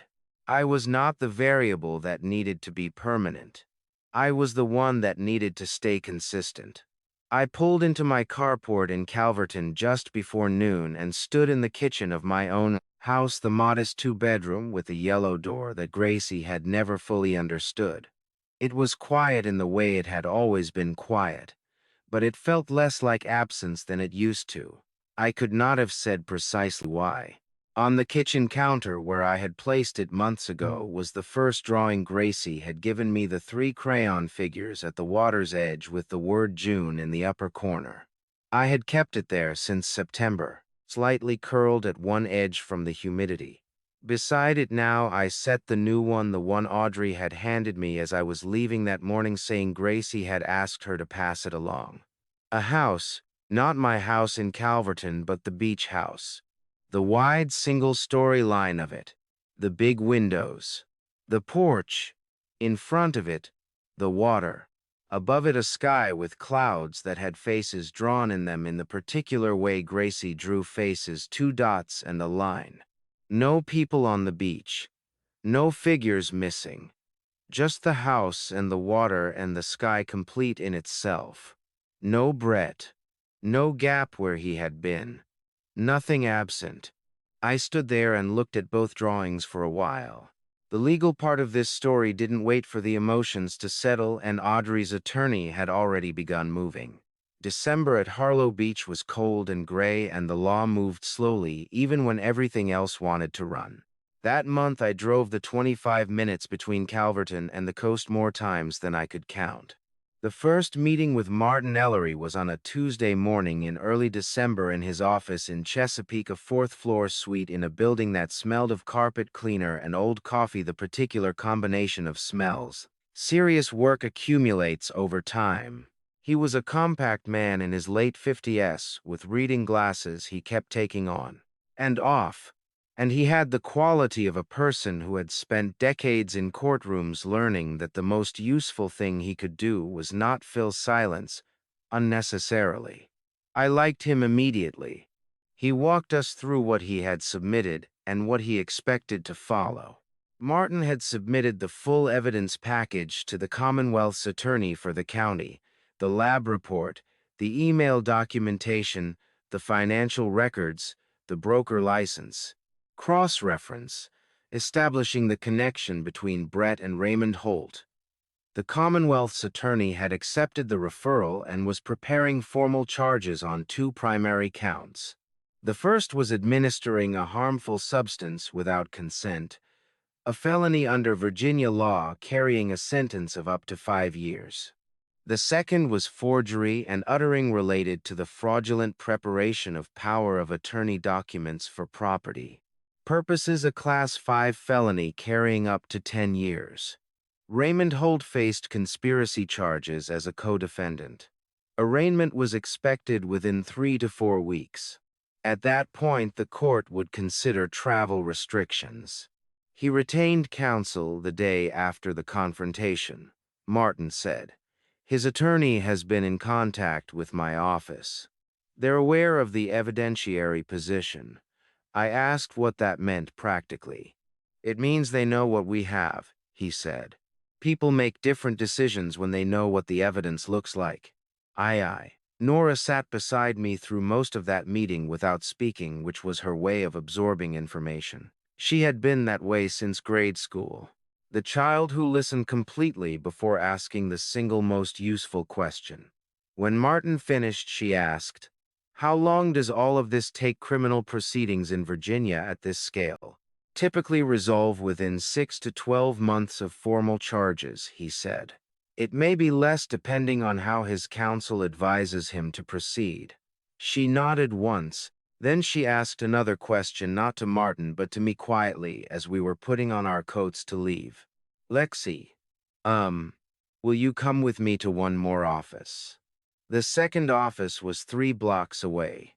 A family law attorney, a referral from Martin, a woman named Carol Devers, who had handled divorce proceedings in the county for 20 years, and who spoke to Nora with the particular directness of someone who had learned to give people information without softening it into uselessness.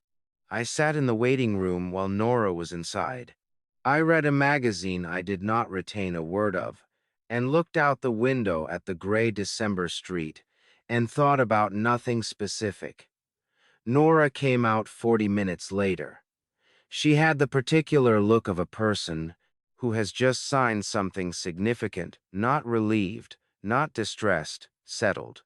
The look of a decision made and committed to. She did not tell me what she had signed, and I did not ask. It was her marriage and her choice, and my role that morning had been to drive her there and wait. We had lunch at a diner 2 blocks from the office, coffee, sandwiches, a window table looking out at the street. We talked mostly about Gracie's upcoming school performance, which she had been rehearsing for since October, and which she had described to me in extensive detail on the drive down. The normalcy of it was deliberate, I think, on both our parts. Some conversations you have by not having them. In January, I met with Martin again alone, this time on a Saturday morning before I drove down to Harlow Beach. The purpose of that meeting was the trust. A revocable living trust is a legal structure in which a grantor, in this case me, transfers property into a trust that names specific beneficiaries and sets conditions on how the property can be managed or transferred. It does not change who benefits from the property. It changes the mechanism of protection around it. A deed, as I had learned, establishes ownership, but does not insulate a property from the legal maneuvers of a spouse, a PO, a holder or a creditor with the right documentation. A trust creates a shell that those maneuvers cannot easily penetrate. I should have done it when I finished the house. I knew the mechanics of it. I had structured contracts and specifications for 40 years. I understood the difference between a document that conferred rights and a document that protected them. I had chosen not to, because I had trusted the situation, which was a different thing from trusting the structure, and I had confused the two. I did not make that mistake a second time. The trust named Nora as primary beneficiary and Gracie as secondary. No transaction affecting the property, no refinancing, no transfer, no encumbrance could proceed without the written consent of the trustee, which was me for the duration of my lifetime, and thereafter a successor trustee named in the Sander document. Martin walked me through the signing with the same unhurried precision he brought to everything, and when it was done, I held the copy of the executed trust in my hands for a moment before folding it into my jacket pocket. $390. 000 of pine and glass, and wide doorways wrapped now in something that would hold. That evening I called Eugene and Miriam at the care facility in Roanoke. My father answered on the second ring. He was 91 years old, and his hearing had not been reliable for a decade, but his voice was the same voice it had always been: deliberate, unhurried, the voice of a man who had never found a reason to be louder than the situation required. I told him the summary. Not every detail, but the shape of it, what Brett had done, what I had done about it, where things stood now. He was quiet for a moment after I finished. Then he said, "You did the right thing, son." That was all. My mother took the phone and asked whether Gracie was eating properly and sleeping in her own room. And I told her yes, to both, and we talked for a few minutes about nothing consequential. And then I said goodnight and hung up. I sat at my kitchen table in Calverton and looked at the two drawings on the counter, the old one with the 3 crayon figures and the word June, and the new one with the beach house and the water and the clouds with faces and the copy of the trust folded beside them. You did the right thing, son. 8 words from a 9-1-year-old man in a care facility in Roanoke, delivered without drama over a phone line. I had not known until that moment how much I had needed to hear them. By February, the legal proceedings were nearly complete. Brett's name had disappeared from everything that mattered. What remained was figuring out how to move forward, and the 25 minutes between my house and theirs had never felt shorter. When March came, the worst of it was behind us. I drove to Harlow Beach on a Saturday morning, the same as always, except that this time Gracie was standing at the end of the driveway waiting. Not at the door, not on the porch, at the end of the driveway in her boots and her jacket, arms at her sides, watching the road the way she used to watch it when she was smaller, and the truck was the best thing that was going to happen all day. She had grown an inch since September, maybe more. I noticed it the way you notice things that happen slowly all at once after the fact. She did not wait for me to park properly. She came to the truck while it was still rolling to a stop, opened the passenger door before I had cut the engine, and said, "Grandpa, come look at the sun." I came. We went through the side gate and down to the beach, Gracie leading, picking her way through the dune grass with the particular confidence of a child who has claimed a piece of landscape as her own. Nora was already there, standing at the edge of the firm sand where the tide had compacted it overnight. She was wearing the dark jacket from November, her hands in her pockets, looking at the water the way you look at something that has been there for a long time and will be there when you are gone. She did not turn when she heard us come up behind her. She just moved sideways, making room, and the three of us stood at the waterline together. The sun was low and the water was that particular color it gets in early spring. Not the flat pewter of October or the bright green of July, but something in between, a color that has not quite decided what it is. The beach was empty in both directions. The air had the cold in it still, but not the bone-deep cold of winter. More like a door left open. Gracie bent down and began collecting shells moving along the waterline, with her eyes on the sand, focused with the totality of attention the children bring to small things. I watched her for a while. She had June's way of moving when she was looking for something, that particular unhurried efficiency, as if time was simply not a consideration when something interesting was close enough to find. After a while, Nora spoke. "Dad," she said. Not a formal address. Not Warren's daughter asking Warren a careful question. Just Dad. The flat, plain word that means the question is going to be honest. "Why did you really build this house?" I looked out at the water.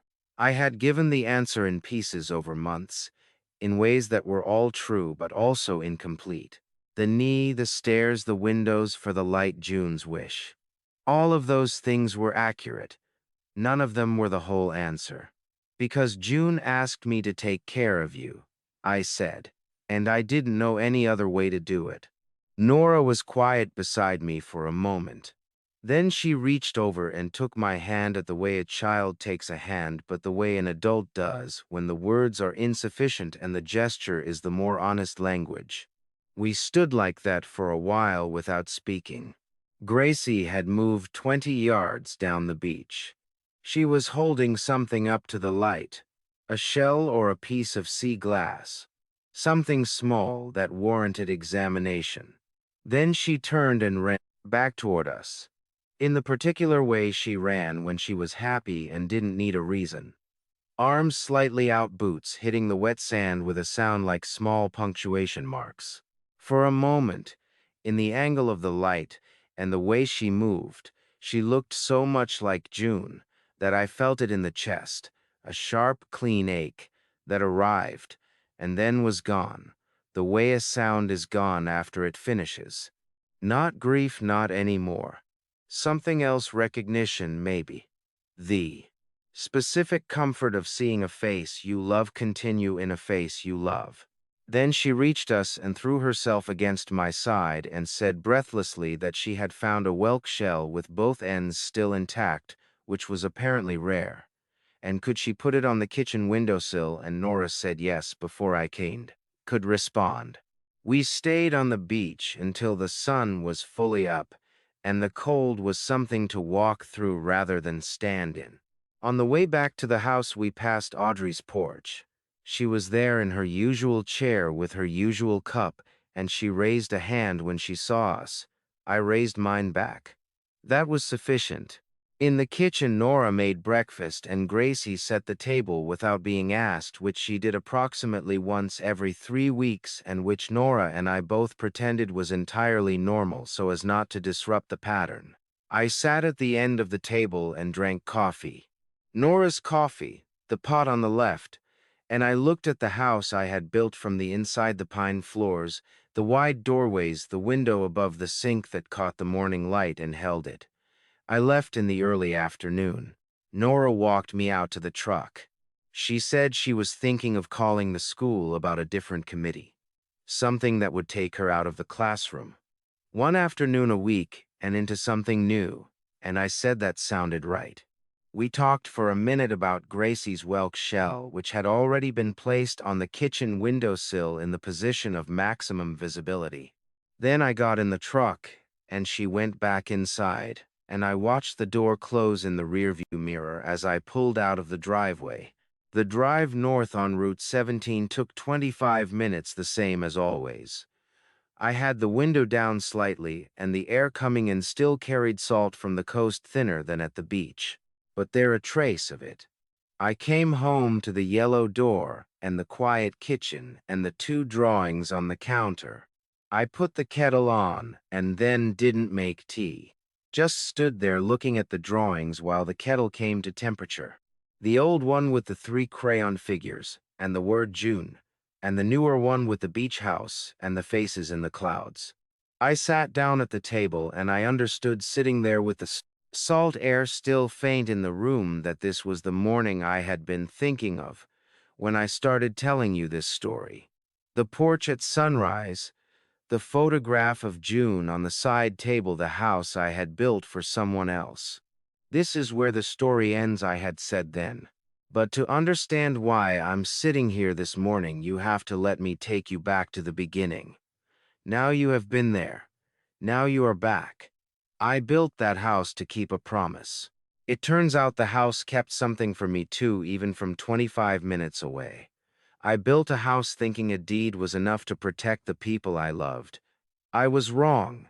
This family story taught me one thing above all: love without documentation is a prayer. I believe God answers prayers, but He also gave us the wisdom to sign the paperwork. Do not wait until someone is already inside your house to start asking who they really are. I made two mistakes. I loaned money without a contract because I wanted to believe in a man. I handed over a house worth nearly $400,000 with nothing but a deed, because I confused trust with security. Trust is what you feel. Security is what you build. My advice: do not be like me. Write the contract. Set up the trust. Pay attention to the small things that do not add up, because in my experience, they are never actually small. Every grandpa's story is worth telling carries a lesson like this one. This is mine.